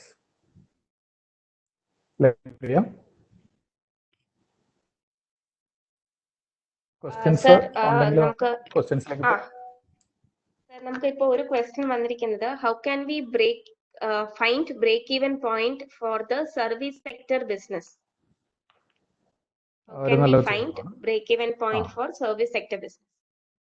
നല്ലൊരു ചോദ്യമാണ്. സർവീസ് പ്രൊവൈഡ് ചെയ്യുമ്പോൾ ഈ രണ്ട് കോസ്റ്റ് ഉണ്ടല്ലോ. സർവീസ് പ്രൊവൈഡ് ചെയ്യുന്നതിനൊരു കോസ്റ്റ് ഉണ്ട്. സർവീസ് പ്രൊവൈഡ് ചെയ്യുന്ന എൻവയോൺമെന്റ് ആണ് ഇപ്പോൾ ഈ ഞാൻ പറഞ്ഞ മൾട്ടി പ്രോഡക്റ്റ് എൻവയോൺമെന്റ് എന്ന് പറയുന്നത്. വളരെ സ്യൂട്ടായിട്ട്, ഫോർ എക്സാമ്പിൾ നമ്മുടെ ടെലികോം സർവീസ് തന്നെ എടുത്താൽ BSNL പല പ്ലാനുകളുണ്ട്. ഈ പ്ലാൻ എങ്ങനെയാണ് ഫിക്സ് ചെയ്തിരിക്കുന്നതെന്ന് ചോദിച്ചു കഴിഞ്ഞാൽ ഡെഫിനറ്റ്ലി മാർജിനൽ കോസ്റ്റിംഗ് അതിൻ്റെ പിന്നിലുണ്ടാവും. അപ്പോൾ നമുക്കൊരു സർവീസ് പ്രൊവൈഡ് ചെയ്യുന്നതിന് വേണ്ടിയിട്ടുള്ള ഒരു ഫിക്സഡ് ഫെസിലിറ്റി വേണ്ടി വരും അവിടെ. ഈ പറയുന്ന നമ്മുടെ ടവേഴ്സും കേബിൾസും ഇതൊക്കെ അതിൻ്റെ ഫിക്സഡ് ഫെസിലിറ്റീസ് ആണ്. അതുകൂടാതെ അതിന് വേണ്ടിയിട്ട് ഡെഡിക്കേറ്റഡ് ആയിട്ട് അത് മാത്രം ഓപ്പറേറ്റ് ചെയ്യുന്നതിന്, ആ പർട്ടിക്കുലർ സർവീസ് മാത്രം ഓപ്പറേറ്റ് ചെയ്യുന്നതിന്, ഓരോ യൂണിറ്റ് ഓപ്പറേറ്റ് ചെയ്യുന്നതിന് നമുക്ക് ഐഡന്റിഫൈ ചെയ്യാൻ പറ്റുന്ന കോസ്റ്റുകൾ ഉണ്ടാവും. അതിൻ്റെ അർത്ഥം ആ സർവീസ് കൂടുന്നതിന് എല്ലാ പ്ലാനിനും ഒരേ ടാരിഫ് അല്ലല്ലോ. എല്ലാ പ്ലാനിനും ഒരു ടാരിഫ് അല്ല എന്ന് പറഞ്ഞു കഴിഞ്ഞാൽ ഓരോ സർവീസിനും ഓരോ യൂട്ടിലിറ്റി ഉണ്ടാവും. ആ യൂട്ടിലിറ്റിക്ക് വേണ്ടി നമ്മൾ ഡിഫറെൻറ്റ് കോസ്റ്റ് ആണ് സ്പെൻഡ് ചെയ്യുന്നത്. ആ ഓരോ കോസ്റ്റിനും നമുക്ക് അതിന് കറസ്പോണ്ടിങ് ആയിട്ടുള്ള സെല്ലിംഗ് പ്രൈസ് ഫിക്സ് ചെയ്യേണ്ടി വരും. അപ്പോൾ അതുകൊണ്ടാണ് ഡിഫറൻസിയേഷൻ നടക്കുന്നത് അവിടെ. അപ്പോൾ ആ ഡിഫറൻഷിയേറ്റഡ് സർവീസിന് വേണ്ടി മാത്രം ഡെഡിക്കേറ്റഡ് ആയിട്ട് സ്പെൻഡ് ചെയ്യുന്ന കോസ്റ്റുകളെ നമുക്ക് അതിൻ്റെ വേരിയബിൾ കോസ്റ്റ് എന്ന് വിളിക്കാം. So any cost can B classified as fixed as well as variable. അപ്പോൾ അതിൻ്റെ ഫെസിലിറ്റീസ്, അതിന് വേണ്ടിയിട്ടുള്ള കോമൺ ഫെസിലിറ്റീസ് ഒക്കെ ഉണ്ടാവും. അത് ഫിക്സ് കോസ്റ്റിലേക്ക് പോകും. എന്നാൽ അതിന് കറസ്പോണ്ടിങ് ആയിട്ട് അതിന് മാത്രം ഡെഡിക്കേറ്റഡ് ആയിട്ട് ആ പർട്ടിക്കുലർ സർവീസിന് മാത്രം നമ്മൾ ചിലവാക്കുന്ന ആ സർവീസിൻ്റെ യൂസേജ് കൂടുന്നതനുസരിച്ച് അത് കൂടാം, അത് കുറയുന്നതനുസരിച്ച് അത് കുറയാം. അപ്പോൾ അങ്ങനെ വരുന്ന കോസ്റ്റുകൾ നമുക്ക് അതിൻ്റെ വേരിയബിൾ കോസ്റ്റ് ആയിട്ട് ഐഡന്റിഫൈ ചെയ്യാം. സെയിൽസ് നമുക്കറിയാലോ, സെല്ലിംഗ് പ്രൈസ് നമ്മൾ ഫിക്സ് ചെയ്തിട്ടുണ്ട്. വേരിയബിൾ കോസ്റ്റും ഫിക്സ് കോസ്റ്റും ഇതുപോലെ അറിയാമെങ്കിൽ ഈ കോസ്റ്റിങ്ങിൽ ഈ ടെക്നിക്കിലെ എല്ലാ ടൂൾസും സർവീസിനും ഇൻഡസ്ട്രി ഇത് വളരെ എക്സ്റ്റെൻസീവായിട്ട് ഉപയോഗിക്കുന്നു. അത് ഓൺലൈൻ ബിസിനസ് ആയാലും ഒക്കെ നിങ്ങൾക്ക് അറിയാം. ഡൗട്ട് ക്ലാരിഫൈ ചെയ്തെന്ന് വിചാരിക്കുന്നു. Sir, for the time being നമുക്ക് questions ഒന്നും ഇല്ല. We can proceed to the next session. ഇത് ഞാനൊരു 2 പാർട്ടായിട്ടാണ് മാർജിനൽ കോസ്റ്റ് സെറ്റ് ചെയ്തിരിക്കുന്നത്. ഫസ്റ്റ് പാർട്ടിൽ ഈ പറഞ്ഞ ഒരു ടിപ്പിക്കൽ പ്രോബ്ലം കൂടെ ഉണ്ട്. സെക്കൻഡ് പാർട്ടിൽ നമുക്ക് അടുത്ത ഒരു സെഷൻ വരികയാണെങ്കിൽ സെക്കൻഡ് പാർട്ടിൽ മാനേജീരിയൽ ആപ്ലിക്കേഷൻ ഓഫ് മാർജിനൽ കോസ്റ്റിങ്ങും അതുപോലെ ബ്രേക്ക് ഈവൻ ചാർട്ട്സ് എന്ന് പറയുന്ന നമ്മുടെ സിലബസിലുള്ള 2 ആസ്പെക്ട്സ് ഉണ്ട്.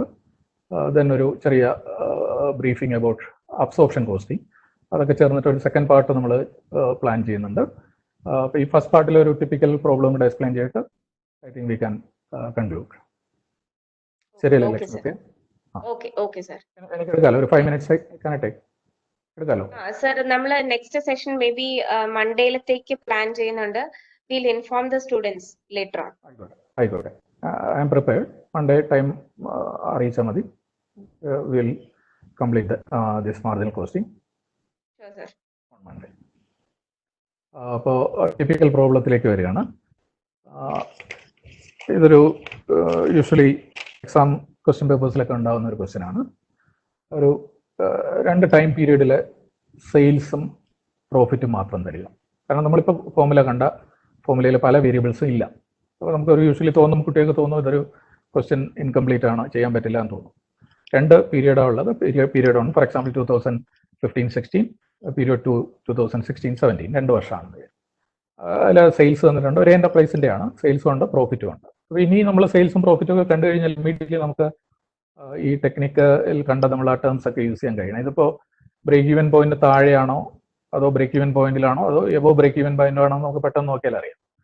നമുക്ക് പീരീഡ് 1 ഈ എന്റർപ്രൈസ് എബോ ബ്രേക്ക് ഈവൻ പോയിന്റിൽ ഓപ്പറേറ്റ് ചെയ്യുന്ന എന്റർപ്രൈസ് ആണ്. Reason it is reporting A profit. Period 2 അതിന് സെയിൽസ് കൂടിയിട്ടുണ്ട്, പ്രോഫിറ്റ് പ്രൊപ്പോർഷണൽ അല്ല പക്ഷെ കൂടിയിട്ടുണ്ട്. അപ്പോൾ ഇത് ഉപയോഗിച്ചാലും നമുക്ക് ബ്രേക്ക് ഈവൻ പോയിന്റ് ആയാലും അല്ലെങ്കിൽ PV റേഷ്യോ ആയാലും സെയിൽസ് ടു ഡിസൈഡ് പ്രോഫിറ്റ് ആയാലും profit at A particular level of sales ഇതൊക്കെ വേണമെങ്കിൽ കാൽക്കുലേറ്റ് ചെയ്യാം. അതൊക്കെ ഞാൻ ക്വസ്റ്റ്യൻസിൽ കൊടുത്തിട്ടുണ്ട്. നമുക്ക് സ്ലൈഡ് ഷെയർ ചെയ്യുമ്പോൾ ഇതൊക്കെ ഡീറ്റെയിൽ ചെയ്ത് തന്നെ നോക്കണം. ഞാനിതെങ്ങനെ സോൾവ് ചെയ്തിരിക്കുന്നു നോക്കാം. അപ്പോൾ നമ്മൾ യൂസ് ചെയ്യാൻ പോകുന്ന 4 ഫിഗേഴ്സേ ഉള്ളൂ. പീരീഡ് 1 സെയിൽസ്, പീരീഡ് 2 സെയിൽസ് ഉണ്ട്, അതുപോലെ കറസ്പോണ്ടിങ് പ്രോഫിറ്റ് ഉണ്ട്. PV റേഷ്യോ ഇവിടെ ഞാൻ ആദ്യം ഒരു സ്ലൈഡിൽ കാണിച്ച ഫോമുലയാണ് ഇവിടെ അപ്ലൈ ചെയ്യുന്നത്. Change in profit by change in sales into 100. ഇതെങ്ങനെ, കാരണം C/S ആണ് PV റേഷ്യോ. അതിന് ഒരു അംഗീകരിച്ച ഒരു ഫോമുലയുണ്ട്. നമുക്കറിയാം പ്രോഫിറ്റ് എന്ന് പറഞ്ഞാൽ that is contribution beyond break ആണ്. അപ്പോൾ പ്രോഫിറ്റ് എന്നൊരു പേര് നമ്മൾ കൊടുക്കുന്നു, it is nothing but contribution. പക്ഷേ ആ കോൺട്രിബ്യൂഷൻ്റെ കറസ്പോണ്ടിങ് സെയിൽസ് ഏതാണെന്ന് ചോദിച്ചു കഴിഞ്ഞാൽ മാർജിൻ ഓഫ് സേഫ്റ്റി സെയിൽസ് ആണ്. പ്രോഫിറ്റ് എന്ന് പറയുന്ന ഫിഗറിലേക്ക് കോൺട്രിബ്യൂഷൻ തന്നെയാണ്. ബട്ട് അത് കറസ്പോണ്ടിങ് അതിൻ്റെ സെയിൽസ് ഏതാണെന്ന് ചോദിച്ചു കഴിഞ്ഞാൽ ബ്രേക്ക് ഈവൻ പോയിന്റ് ആണ്. സോ അതുകൊണ്ടാണ് ഇത് ചേഞ്ച് ഇൻ പ്രോഫിറ്റ് എന്ന് പറഞ്ഞാൽ it is nothing but change in contribution ആണ്. ബട്ട് ചേഞ്ച് ഇൻ കോൺട്രിബ്യൂഷൻ നമുക്ക് പൂർണ്ണമായിട്ട് എഴുതാൻ പറ്റില്ല. അതുകൊണ്ട് contribution beyond break even point എന്ന് വേണമെങ്കിൽ എഴുതാം. കാരണം 2 വർഷവും നമ്മൾ ബ്രേക്ക് ഈവൻ പോയിന്റിന് മുകളിലാണ്, 2 വർഷവും ലാഭം റിപ്പോർട്ട് ചെയ്തിട്ടുണ്ട്. ആ ലാഭം രണ്ടും കോൺട്രിബ്യൂഷൻ തന്നെയാണ്, contribution beyond break even point ആണ്. സോ നമ്മൾ പുതിയ ഫോമുലയൊന്നും അല്ല, പഴയ ഫോമുല തന്നെയാണ് ഉപയോഗിക്കുന്നത്. കോൺട്രിബ്യൂഷൻ തന്നെയാണ് ചേഞ്ച് ഇൻ പ്രോഫിറ്റ്. അപ്പോൾ അതിന് കറസ്പോണ്ടിങ് ആയിട്ടുള്ള സെയിൽസ് വേണമല്ലോ, ഡിനോമിനേറ്റർ. അതുകൊണ്ട് തന്നെ സെയിൽസ് എടുക്കുക. അപ്പോൾ ഈ 40,000 80,000 ആയിരുന്നു പ്രോഫിറ്റ്, ഡിഫറൻസ് ഈസ് 40,000. 3 lakhും 4 lakhും ആയിരുന്നു sales, difference is 1 lakh. So 40,000 by 1 lakh into 100, ratio is 40%. Once 40% PV ratio കിട്ടി കഴിഞ്ഞാൽ ബാക്കിയെല്ലാം കീ ആയി കഴിഞ്ഞു, ബാക്കിയെല്ലാം ചെയ്യാൻ പറ്റും. ഇതിലേത് വർഷം വേണമെങ്കിലും എടുക്കാം. ഞാൻ ഫസ്റ്റ് ഇയർ ആണ് എടുത്തിരിക്കുന്നത്. സെക്കൻഡ് ഇയർ എടുത്ത് ചെയ്താലും അതേ ആൻസർ തന്നെ കിട്ടും. കാരണം fix cost will remain constant for all levels of activity. 3 lakh ആണെങ്കിലും ഫിക്സ് കോസ്റ്റ് അത് തന്നെയാണ്. ഫിക്സ് കോസ്റ്റ് കണ്ടുപിടിക്കാൻ പോവുകയാണ് നമ്മൾ. സെയിൽസ് 4 lakh ആണെങ്കിലും ഫിക്സ് കോസ്റ്റ് സെയിം ആയിരിക്കും. ഞാനിപ്പോൾ 3 lakh സെയിൽ എടുത്ത് ചെയ്യാണ്. PV റേഷ്യോ സെയിൽസിൽ ഏത് സെയിൽസിൽ അപ്ലൈ ചെയ്താലും, ഞാൻ ടിപ്സ് പറഞ്ഞാണ്, ഏത് സെയിൽസിൽ അപ്ലൈ ചെയ്താലും ആ ലെവലിലുള്ള കോൺട്രിബ്യൂഷൻ കിട്ടും. അപ്പോൾ സെയിൽസിൻ്റെ PV റേഷ്യോ 1,20,000 എന്ന് പറയുന്ന കോൺട്രിബ്യൂഷൻ കിട്ടി. കോൺട്രിബ്യൂഷൻ എന്ന പ്രോഫിറ്റ് മൈനസ്. അപ്പോൾ പക്ഷേ ഇവിടെ ശ്രദ്ധിക്കേണ്ടത് 3 lakh സെയിൽസ് എടുക്കുമ്പോൾ ആ 3 lakhന് കറസ്പോണ്ടിങ് ആയിട്ടുള്ള പ്രോഫിറ്റ് എടുക്കണം. കുട്ടികൾ ചെയ്തു വരുന്നത് പ്രോഫിറ്റ് മാറിയെടുക്കും. അപ്പോൾ ആൻസർ തെറ്റിപ്പോകും. ഏതാണോ സെയിൽസ് എടുത്ത് നമ്മൾ തുടങ്ങുന്നത് ആ സെയിൽസിന് കറസ്പോണ്ടിങ് ആയിട്ടുള്ള പ്രോഫിറ്റ് തന്നെ എടുക്കണം. ഫിക്സ് കോസ്റ്റ് കണ്ടുപിടിക്കുന്ന ഫോമുല അറിയാലോ, contribution minus profit. Original formula contribution is equal to fix cost plus profit ആണ്. അത് റീറേറ്റ് ചെയ്തിരിക്കുകയാണ്. 1,20,000 minus 80,000 is the answer. So fixed cost കൊണ്ട് PV ratio ഉണ്ടെങ്കിൽ we can calculate break-even sales. Break-even sales is fixed cost by PV ratio. The answer is 2 lakh. Profit when sales is rupees 5 lakh. 5 ലക്ഷം രൂപ വിൽക്കുമ്പോൾ എന്ത് ലാഭം കിട്ടും? ഇതൊക്കെയാണ് business people, they want the answer. Contribution കണ്ടുപിടിക്കുന്നു. 5 lakh sales ആകുമ്പോൾ contribution. അപ്പോൾ sales എടുക്കുക, PV റേഷ്യോ മൾട്ടിപ്ലൈ ചെയ്താൽ ആ ലെവലിലെ കോൺട്രിബ്യൂഷൻ കിട്ടും 2 lakh. ഫിക്സ് കോസ്റ്റ് നമ്മൾ കണ്ടുപിടിച്ചു 80,000. അപ്പോൾ 2 lakhൽ നിന്ന് 80,000 മൈനസ് ചെയ്താൽ യുൽ ഗെറ്റ് ദി പ്രോഫിറ്റ് 1,20,000. അപ്പോൾ 3 ലക്ഷത്തിലെ പ്രോഫിറ്റ് എത്രയായിരുന്നു? 4 ലക്ഷത്തിലെ പ്രോഫിറ്റ് ആയപ്പോൾ എത്രയായി? 5 ലക്ഷത്തിലെ പ്രോഫിറ്റ് ആയപ്പോൾ എത്രയായിരുന്നു നമുക്ക് ഇവിടെ നിന്ന് കാണാൻ പറ്റും. ഇതൊരു ഒരു വളരെ റിപ്പീറ്റഡ്ലി ഒക്കെ ചോദിച്ചിട്ടുള്ള ഒരു ക്വസ്റ്റ്യൻ ആണ്.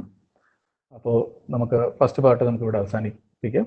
കുട്ടികൾ ചെയ്യേണ്ടത് ഇതിൽ ഈ പറയുന്ന 5 ടൂൾ നമ്മൾ കണ്ടു. ഈ ടൂൾ അപ്ലൈ ചെയ്യുന്ന ധാരാളം ക്വസ്റ്റ്യൻസ് ചെയ്യണം. എസ്പെഷ്യലി എക്സാമിനേഷൻ ക്വസ്റ്റ്യൻസ് പ്രിപ്പയർ ചെയ്യാം. നിങ്ങൾക്ക് വരുന്ന ഡൗട്ടുകളെല്ലാം ഈ പറയുന്ന ഓഫ്ലൈൻ പ്ലാറ്റ്ഫോം ഉപയോഗിക്കാം. ഡെഡിക്കേറ്റഡ് ആയിട്ടുള്ള ടീച്ചേഴ്സ് ഡെഡിക്കേറ്റഡ് ആയിട്ട് ഈ ASAPന്റെ നെറ്റ്വർക്ക് വരികയും നമ്മൾ വേണ്ട ആവശ്യമുള്ള ആൻസേഴ്സ് തരുന്നതുമായിരിക്കും. ക്ലാരിഫിക്കേഷൻസ് നിങ്ങൾക്ക് ആവശ്യമുള്ള ഏത് വിഷയങ്ങളിലാണെങ്കിലും ക്ലാരിഫിക്കേഷൻസ് ആവശ്യമുള്ളവർ ഈ ഓഫ്ലൈൻ പ്ലാറ്റ്ഫോം ഉപയോഗിക്കാം. അതിനൊരു മടിയും വിചാരിക്കേണ്ട, നമുക്ക് ഈ അതിജീവിക്കാനുള്ളതാണ്. അപ്പോൾ ഇനി ഇതിന് ബാക്കിയുള്ള ഞാൻ നേരത്തെ സൂചിപ്പിച്ചതുപോലെയുള്ള രണ്ടാമത്തെ പാർട്ടിൽ ബ്രേക്ക് ഈവൻ ചാർട്ട്സ്, അതുപോലെ മാനേജറിയൽ ആപ്ലിക്കേഷൻ ഓഫ് വളരെ കുറച്ചേ ഉള്ളൂ, managerial applications of marginal costing, then ഒരു അബ്സോർപ്ഷൻ കോസ്റ്റിംഗ് എന്ന് പറയുന്ന ഒരു ടെക്നിക്ക് കൂടെ ഉണ്ട്. അത് ചെറുതായിട്ടൊന്ന് ഇൻട്രൊഡ്യൂസ് ചെയ്യും. അത് കഴിയുമ്പോൾ ഈ മോഡ്യൂൾ കംപ്ലീറ്റ് ആവും. അപ്പോൾ ഇത്രയും നേരം വളരെ പേഷ്യൻ്റ് ആയിട്ട് കേട്ടിരുന്നു എന്ന് വിശ്വസിക്കുന്നു. സർ ഒരു 2 more ക്വസ്റ്റ്യൻസും കൂടിയുണ്ട് സർ, ഒന്ന് അഡ്രസ് ചെയ്യാമോ? സോറി, അഡ്രസ് ചെയ്യാം. Sir, how is the concept of marginal costing practically applied? ഒന്നുകൂടെ ഒന്ന് റിപ്പീറ്റ് ചെയ്യാമോ? ആദ്യത്തെ ഭാഗം ഞാൻ കേട്ടില്ല. How is the concept of Lakshmi sir കേൾക്കുന്നുണ്ടോ? ഹലോ, കേൾക്കുന്നുണ്ടോ? ഞാൻ കേട്ടില്ല. Concept of marginal costing practically applied. How is the concept of marginal cost practically applied? അതെ, പറഞ്ഞു പോയതാണ്, എങ്കിലും പറയാം. ഒരു നല്ല ഉദാഹരണം എടുത്താൽ മാരുതി ഉദ്യോഗ് ലിമിറ്റഡ് ഒരു ധാരാളം മോഡൽ കാറുകൾ പ്രൊഡ്യൂസ് ചെയ്ത് വിൽക്കുന്നുണ്ട്. ഈ കാറുകളെല്ലാം ഡിഫറൻ്റ്ലി പ്രൈസ്ഡ് ആണ്. ഈ കാറുകൾ മിക്കവാറും അവരുടെ ഒരേ പ്ലാന്റിൽ നിന്ന് തന്നെയായിരിക്കും പ്രൊഡ്യൂസ് ചെയ്യുകയും ഉണ്ടാവുക. ഇതെങ്ങനെ പ്രൈസ് ചെയ്തിരിക്കുന്നത്? ഇതെല്ലാം യൂണിഫോം ആയിട്ട് പ്രൈസ് ചെയ്താൽ എന്താ സംഭവിക്കുക? ഏറ്റവും ചെറിയ കാർ വാങ്ങുന്ന ഓൾട്ടോ കാർ വാങ്ങുന്നയാൾ സ്വിഫ്റ്റിൻ്റെയോ അല്ലെങ്കിൽ അതിനേക്കാളും ഹയർ എൻഡിലുള്ള ഒരു കാറിൻ്റെ വില കൊടുക്കുകയും, അതാണ് ഞാൻ പറഞ്ഞത്, customers R benefited. Enterprises benefited ആണ്, അതുപോലെ തന്നെ കസ്റ്റമേഴ്സും ബെനിഫിറ്റഡ് ആണ്. അപ്പോൾ എന്തൊക്കെയാണ് അതിനകത്ത് വേരിയബിൾ നമുക്ക് ചെയ്യാൻ പറ്റുന്ന, ഡിഫറൻ്റ്ലി പ്രൈസ് ചെയ്യാൻ പറ്റുന്ന തലത്തിലേക്ക് ഐഡന്റിഫൈ ചെയ്യാൻ പറ്റുന്ന വേരിയബിൾ, ഇത് നമ്മൾ മാനേജറിയൽ ഓഫ് മാർജിനൽ കോസ്റ്റിംഗ് എന്ന് പറയുന്ന അവിടെ വീണ്ടും ഇത് ഒരു ടൈറ്റിൽ നമ്മൾ പഠിക്കും. അതായത് multi product optimum product mix എന്ന് പറയും. ഓപ്റ്റിമം പ്രോഡക്റ്റ് മിക്സ്, ഏറ്റവും കൂടുതൽ ഏത് കാർ പ്രൊഡ്യൂസ് ചെയ്യണം, അല്ലെങ്കിൽ ഏറ്റവും കുറച്ച് ഏത് കാർ പ്രൊഡ്യൂസ് ചെയ്യണം, രണ്ടാമത് ഏത് പ്രൊഡ്യൂസ് ചെയ്യണം, ഇത് നമ്മൾ മാർജിനൽ കോസ്റ്റിംഗ് അപ്ലൈ ചെയ്തിട്ടാണ് കണ്ടുപിടിക്കുന്നത്. അപ്പോൾ ഇത് അപ്ലൈ ചെയ്തില്ല എങ്കിൽ പ്രാക്ടിക്കലി മാരുതിക്ക് എല്ലാ കാറും ഒരേപോലെ പ്രൊഡ്യൂസ് ചെയ്യേണ്ടി വരുന്നില്ല. പക്ഷെ മാരുതി ഓരോ കാറും ഓരോ നമ്പറിലാണ് പ്രൊഡ്യൂസ് ചെയ്യുന്നത്. ഓരോ കാറും പ്രൊഡ്യൂസ് ചെയ്തിട്ട് അതിന് ഓരോ വിലയാണ് കൊടുക്കുന്നത്. ഓരോ വില കൊടുക്കുന്നത് പറഞ്ഞാൽ സെല്ലിംഗ് പ്രൈസ് മാത്രമല്ല ഡിഫറൻറ്റ്, അതിൻ്റെ കോസ്റ്റ് ഡിഫറൻ്റ് ആയിരിക്കാം. ആ കമ്പൈൻഡ് ഇഫക്റ്റ് കൊടുത്തത് കൊണ്ടാണ്. അപ്പോൾ അവിടെ ഇത് അപ്ലൈ ചെയ്തില്ല എന്ന് പറയാൻ പറ്റില്ല. അതിൽ എത്ര കാറ്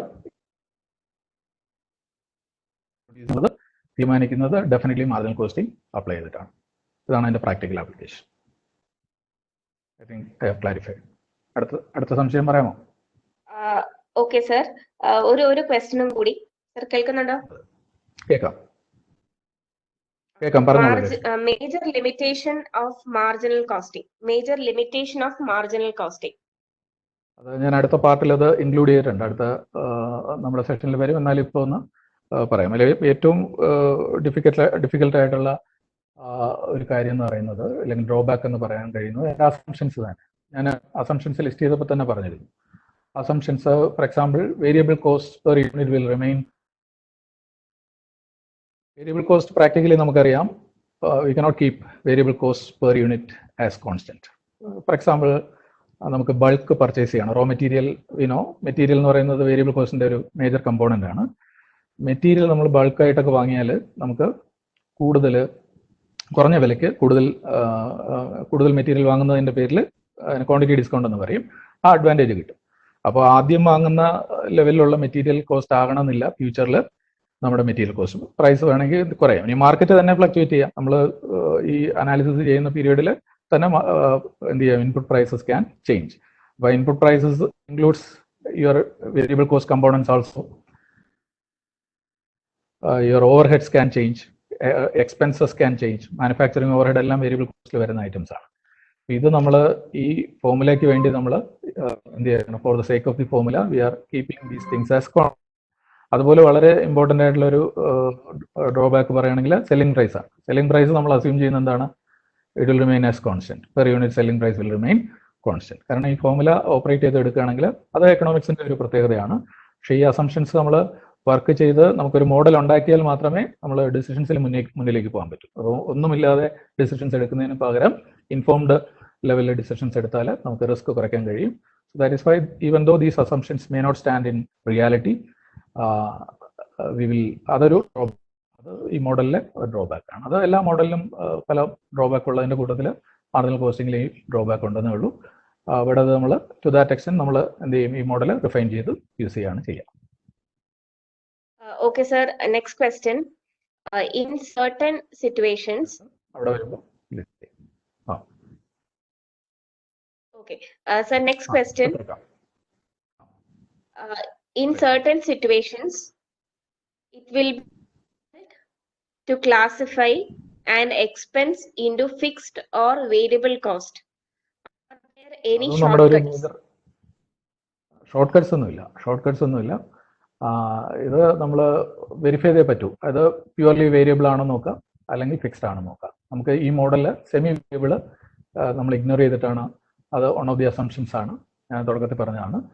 സെമി വേരിയബിൾ ആണ് നിങ്ങൾ പറയാൻ ഉദ്ദേശിക്കുന്നതെങ്കിൽ ആ ഡിഫിക്കൽറ്റി വരും. അപ്പോൾ ആ സെമി വേരിയബിൾ കോസ്റ്റ് എടുത്ത് നമുക്ക് ഈ മോഡൽ വർക്ക് ചെയ്യാൻ പറ്റില്ല. പക്ഷേ ടു ദാറ്റ് എക്സ്റ്റെന്റ് നമുക്ക് ഈ പറയുന്ന ആ റിസൾട്ടന്റ് പ്രോഫിറ്റിലോ അല്ലെങ്കിൽ വേറെ എവിടെയെങ്കിലുമൊക്കെ നമുക്ക് ആ എലിമെന്റിലൂടെ നമുക്ക് അഡ്ജസ്റ്റ് ചെയ്യാൻ പറ്റും.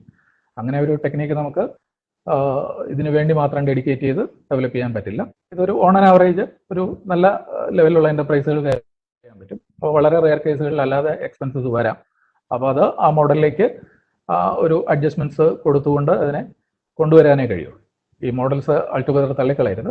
ഈ മോഡൽസ് അതിൻ്റെ വാലിഡിറ്റി വളരെ കൂടുതലാണ്.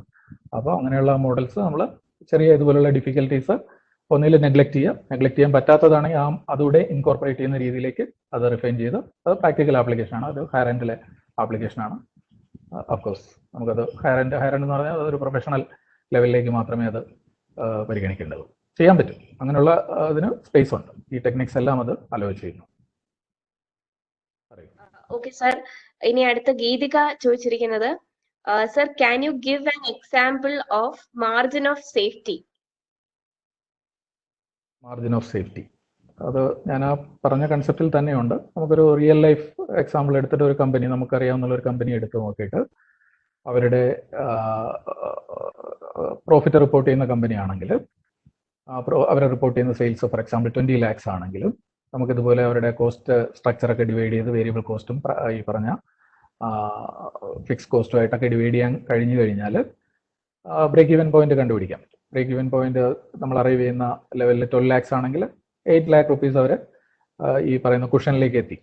അതായത് over and above the break even point അവർ എത്തിക്കഴിഞ്ഞു. അതിൻ്റെ അർത്ഥം they are enjoying a cushion. അവർക്ക് ഇനി നഷ്ടം വരണമെങ്കിൽ ഈ 8 ലക്ഷം ടേൺ ഓവർ ആദ്യം നഷ്ടപ്പെടണം. 20 lakhs എന്ന് പറയുന്ന ടേൺ ഓവർ കുറഞ്ഞ് 12 lakhsൽ എത്തണം. അതാണ് ഞാൻ പറഞ്ഞ ആ കുഷൻ എന്ന് പറയുന്നത്. ആ 12 lakh വരെ ഒരു കുഷനുണ്ട്. ആ 12 lakh എത്തിക്കഴിഞ്ഞാൽ അവർ ബ്രേക്ക് ഈവൻ പോയിന്റിലായി. പിന്നെ ഏത് ദിവസവും അവർ നഷ്ടത്തിലേക്ക് പോകാം. ഇതാണ് ഞാൻ പറഞ്ഞ ഒരു ഓർഗനൈസേഷൻ കാണുമ്പോൾ നമ്മൾ കുട്ടികൾ മനസ്സിലാക്കേണ്ട കാര്യം ഇതാണ്. ഇപ്പം ലാഭത്തിലുള്ള ആൾ എത്രമാത്രം സേഫാണ്, അവിടെ നിന്ന് ടേൺ ഓവർ താഴേക്ക് പോകുമ്പോൾ എന്താ സംഭവിക്കുന്നത്, ലോസ് വരുന്നത് എവിടെയായിരിക്കും. ആ ബ്രേക്ക് ഈവൻ പോയിന്റ് ബ്രേക്ക് ചെയ്ത് താഴേക്ക് ടേൺ ഓവർ പോയി കഴിഞ്ഞാൽ definitely it will incur losses. ഇതൊരു പബ്ലിഷ്ഡ് ഫിഗർ ആവണമെന്നില്ല. മാർജിനൽ കോസ്റ്റിങ്ങിന്റെ ടെക്നിക്കൊക്കെ അപ്ലൈ ചെയ്തിട്ട് they may not be publishing the information publicly. ഇതൊരു ഞാൻ പറഞ്ഞു മാനേജീരിയൽ ഡിസിഷൻ മേക്കിങ്ങിന്റെ ഒരു ടൂളാണ്.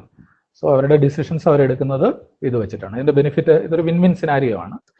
അത് ഞാൻ സൂചിപ്പിക്കാൻ പറ്റുന്ന ഒരു കാര്യമാണ്. ഈ ക്വസ്റ്റ്യൻ ചോദിച്ചതുകൊണ്ട് തന്നെ പറയാം. വിൻ സിനാരിയോ എന്ന് പറഞ്ഞു കഴിഞ്ഞാൽ, ഫോർ എക്സാമ്പിൾ നമ്മുടെ മാർജിൻ ഫ്രീ മാർക്കറ്റ്സ് അറിയാം.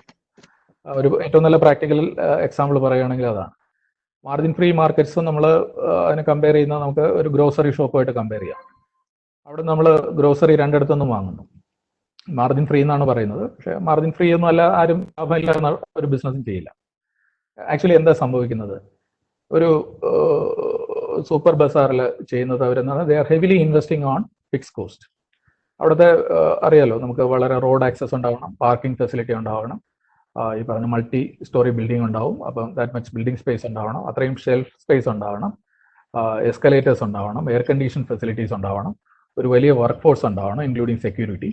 ഇതൊന്നും അവിടെ ഇല്ല, ഈ പറയുന്ന ഒരു ചെറിയ ഷോപ്പിലില്ല. അതാണ് ഞാൻ പറഞ്ഞ വോളിയം ബിസിനസ്. അപ്പോൾ ആ വോളിയം ബിസിനസ് അവരെങ്ങനെയാണ് ചെയ്തിരിക്കുന്നത്? അവർ ഇത്രയും ഇൻവെസ്റ്റ്മെന്റ് അവർ നടത്തിയപ്പോൾ അവർ നഷ്ടമാണ് അവർക്കുണ്ടാകുന്നത്. അവർ ചെയ്യുന്നതെന്ന് പറഞ്ഞാൽ they are attracting more people there, more customers there. അതായത് volume, sales volume they are increase. അപ്പോൾ എങ്ങനെയാണ് അത് ഇൻക്രീസ് ചെയ്യാൻ പറ്റുക? ഇത്രയും ഫെസിലിറ്റി ഉണ്ടാക്കിയാൽ ഡെഫിനറ്റ്ലി അത് ഇൻക്രീസ് ആവില്ല. അപ്പോൾ അവർ ചെയ്തതെന്ന് പറഞ്ഞാൽ they have reduce the selling price. അപ്പോൾ അവരെങ്ങനെ സെല്ലിംഗ് പ്രൈസ് കുറയ്ക്കാൻ കഴിഞ്ഞു? അവർ ബൾക്കായിട്ട് വാങ്ങുന്നു. ഇത്രയും കസ്റ്റമേഴ്സ് വരികയാണെങ്കിൽ of course they go for buying in bulk. Bulk വരുമ്പോൾ ക്വാണ്ടിറ്റി ഡിസ്കൗണ്ട് വരും. അപ്പോൾ അവരുടെ ആവറേജ് പർച്ചേസ് പ്രൈസ് എന്ന് പറയുന്ന വേരിയബിൾ കോസ്റ്റ് ആണ്. ആ വേരിയബിൾ കോസ്റ്റ് സബ്സ്റ്റാൻഷ്യലി റെഡ്യൂസ് ചെയ്യും. അത് എക്കണോമിക്സ് തന്നെയാണ്, അതായത് സബ്സ്റ്റിറ്റ്യൂഷൻ ഇഫക്റ്റ് ആണ്. അതായത് നമ്മളിവിടെ വേരിയബിൾ കോസ്റ്റിനെ ഫിക്സ് കോസ്റ്റ് വെച്ച് സബ്സ്റ്റിറ്റ്യൂട്ട് ചെയ്യുകയാണ്. അപ്പോൾ we are incurring more fix cost and we are reducing variable cost. അപ്പോൾ വേരിയബിൾ കോസ്റ്റ് കുറഞ്ഞപ്പോൾ വാങ്ങിയ വില വളരെ കുറവാണ്. മറ്റ് ഒരു ചെറിയ ഷോപ്പിന് വാങ്ങാൻ പറ്റുന്ന വിലയെക്കാളും വളരെ കുറഞ്ഞ വിലയ്ക്ക് അവർക്ക് ഈ സാധനങ്ങൾ വാങ്ങാൻ പറ്റി. ആ വാങ്ങിയ സാധനങ്ങൾ ആ വിലയ്ക്കല്ല അവർ വിൽക്കുന്നത്, കാരണം അവർക്ക് they have to recover the fixed cost. വലിയ ഹെവി ഫിക്സ് കോസ്റ്റ് ഉണ്ട്, പക്ഷേ അവർക്ക് അത്രയും കസ്റ്റമേഴ്സും ഉണ്ട്. അപ്പോൾ അവരെന്ത് ചെയ്യും? ഒരു വിൻ സിനാരിയോ എന്ന് പറഞ്ഞാൽ അവർക്ക് കിട്ടിയ ആ ക്വാണ്ടിറ്റി ഡിസ്കൗണ്ടിന്റെ ഒരു പാർട്ട് അവർ സെല്ലിംഗ് പ്രൈസിൽ റിഡക്ഷൻ ആയിട്ട് വെച്ചിട്ട് they will attract that number of customers. അത്രയും പുതിയതായിട്ടുള്ള കസ്റ്റമേഴ്സിനെ അവർ അട്രാക്ട് ചെയ്യും. സെല്ലിംഗ് പ്രൈസ് കുറവാണെന്ന് നമുക്കറിയാം, അവിടെ പോയി കുറച്ച് കിട്ടും. So we are happily going there, we are buying more. കൂടുതൽ വാങ്ങുമ്പോൾ എന്ത് ചെയ്യുന്നു? അവരെന്ത് ചെയ്യും? അവരുടെ ഈ കോൺട്രിബ്യൂഷൻ കൊണ്ട് അവർക്ക് കോൺട്രിബ്യൂഷൻ കുറവാണ്, മറ്റേ ഷോപ്പിൽ കിട്ടുന്ന കോൺട്രിബ്യൂഷനേക്കാളും കുറവാണ്, കാരണം പ്രൈസ് കുറവാണ്. പക്ഷേ അവരുടെ volume will take care of, അതാണ് ഞാൻ പറഞ്ഞ ആ formula, volume will take care of the profits. അവരതും കഴിഞ്ഞ് മാർജിൻ ഓഫ് സേഫ്റ്റിയിൽ സെയിൽസ് നടത്തും. So that is why they are successful. ഇതാണ് ഏറ്റവും പ്രാക്ടിക്കലായിട്ട് എനിക്ക് നിങ്ങളെല്ലാം കാണാൻ കേരളത്തിലുള്ള ഒരു മോഡലാണ്. ഇത് തന്നെയാണ് ഈ പറഞ്ഞ ഓൺലൈൻ മാർക്കറ്റ് അല്ലെങ്കിൽ ഓൺലൈൻ ബിസിനസ് മോഡൽസ് ഉപയോഗിക്കുന്നത്. നിങ്ങളുടെ ഇൻക്ലൂഡിങ് നിങ്ങളുടെ ടാക്സി സർവീസസ്, ഊബർ ടാക്സി ഒക്കെ. അപ്പോൾ നമ്മുടെ ട്രഡീഷണൽ ടാക്സി സർവീസസിൽ ഉണ്ടായിരുന്ന റേറ്റിലല്ല അവർ ഓടിക്കുന്നത്, എല്ലാവർക്കും അറിയാം. സോ അത് എങ്ങനെ കഴിയുന്നു എന്ന് വെച്ച് കഴിഞ്ഞാൽ ഇതാണ് വിൻ സിനാരിയോ ആണ്. അത് benefit they are partly they are shifting to the customers, thereby they are getting more customers. അപ്പോൾ അവർക്ക് വളരെ പെട്ടെന്ന് ബ്രേക്ക് ഈവൻ ആകാൻ കഴിയുന്നു, മാർജിൻ ഓഫ് സേഫ്റ്റിയിലെത്താൻ കഴിയുന്നു. ക്ലാരിഫൈ ചെയ്തതെന്ന് വിചാരിക്കുന്നു. ഓക്കെ സർ, ഇനിയും ക്വസ്റ്റ്യൻസ് ഉണ്ട്. സർ, നമുക്ക് ജാൻസി ചോദിച്ചിരിക്കുന്നത്, is marginal costing effective in this dynamic world? വളരെ നല്ല ചോദ്യമാണ്. വളരെ നല്ല ചോദ്യം. ഈ ഒരു കാലാവസ്ഥയിലൊക്കെ ചോദിക്കാൻ പറ്റിയ ചോദ്യമാണ്. കാരണം നമ്മൾ എത്ര ഡൈനാമിക് ആണോ അത്രമാത്രം ഈ പറയുന്ന ഈ ടൂൾസിനൊക്കെ അതിൻ്റെ ഇന്റേണൽ ഇൻഹറന്റ് ആയിട്ടുള്ള സ്ട്രെങ്ത് ഉണ്ട്. ആ സ്ട്രെങ്ത് നമുക്ക് എത്ര കേപ്പബിലിറ്റിയോടുകൂടി ഉപയോഗിക്കാൻ പറ്റുന്നത് നമ്മുടെ ഡൈനാമിക്സ് ആണത്. നമ്മൾ എത്ര ആണ്. നമ്മൾ നേരത്തെ ഒരാൾ ചോദിച്ചല്ലോ, ഈ കോസ്റ്റ് എല്ലാ കോസ്റ്റും ക്ലാസിഫൈ ചെയ്യാൻ പറ്റുമോ? പറ്റിയില്ലെങ്കിൽ എന്ത് ചെയ്യും? പറ്റിയില്ലെങ്കിൽ വിൽ മോഡിഫൈ അവർ മോഡൽസ്. അത്ര ഡൈനാമിസം ഉള്ള എല്ലാ ബിസിനസ്സും അല്ലല്ലോ ചെയ്യും, എല്ലാ ബിസിനസ്സും ഫ്ലറിഷ് ചെയ്യാറില്ല. അപ്പോൾ അതൊരു കൺസിസ്റ്റന്റ് ആയിട്ടുള്ള ഒരു ഡെയിലി അറ്റൻഷൻ ആവശ്യമുള്ള, ഫോക്കസ് ആവശ്യമുള്ള, നമ്മുടെ ഡൈനാമിക്സ് ആവശ്യം. അപ്പോൾ എത്രമാത്രം അതുകൊണ്ടാണ് പ്രൊഫഷണലിസം എന്നൊക്കെ പറയും. അത് കൊണ്ടുവരാൻ കഴിഞ്ഞാൽ ഈ എന്റർപ്രൈസസ് ഒക്കെ വളരെ ലാഭകരമായിട്ട് പറ്റും. ഈ ടെക്നിക്സ് ഒക്കെ അതിന്റെ ചെറിയ ലെവലിലുള്ള ഒരു ഇൻപുട്ട് ആണെന്ന് വിചാരിച്ചാൽ മതി. അങ്ങനെ ഇത് it will solve all your problems എന്ന് ഞാൻ പറയും. ഈ ഇൻപുട്ടുകളെല്ലാം ഒരു വളരെ നല്ലൊരു പോർട്ട്ഫോളിയോയിൽ ഉപയോഗിക്കാൻ പറ്റുന്ന business will flourish, will withstand.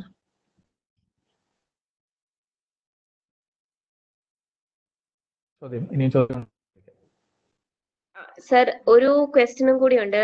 Is depreciation fixed or variable cost? GB ചോദിച്ചേക്കുവാണ്.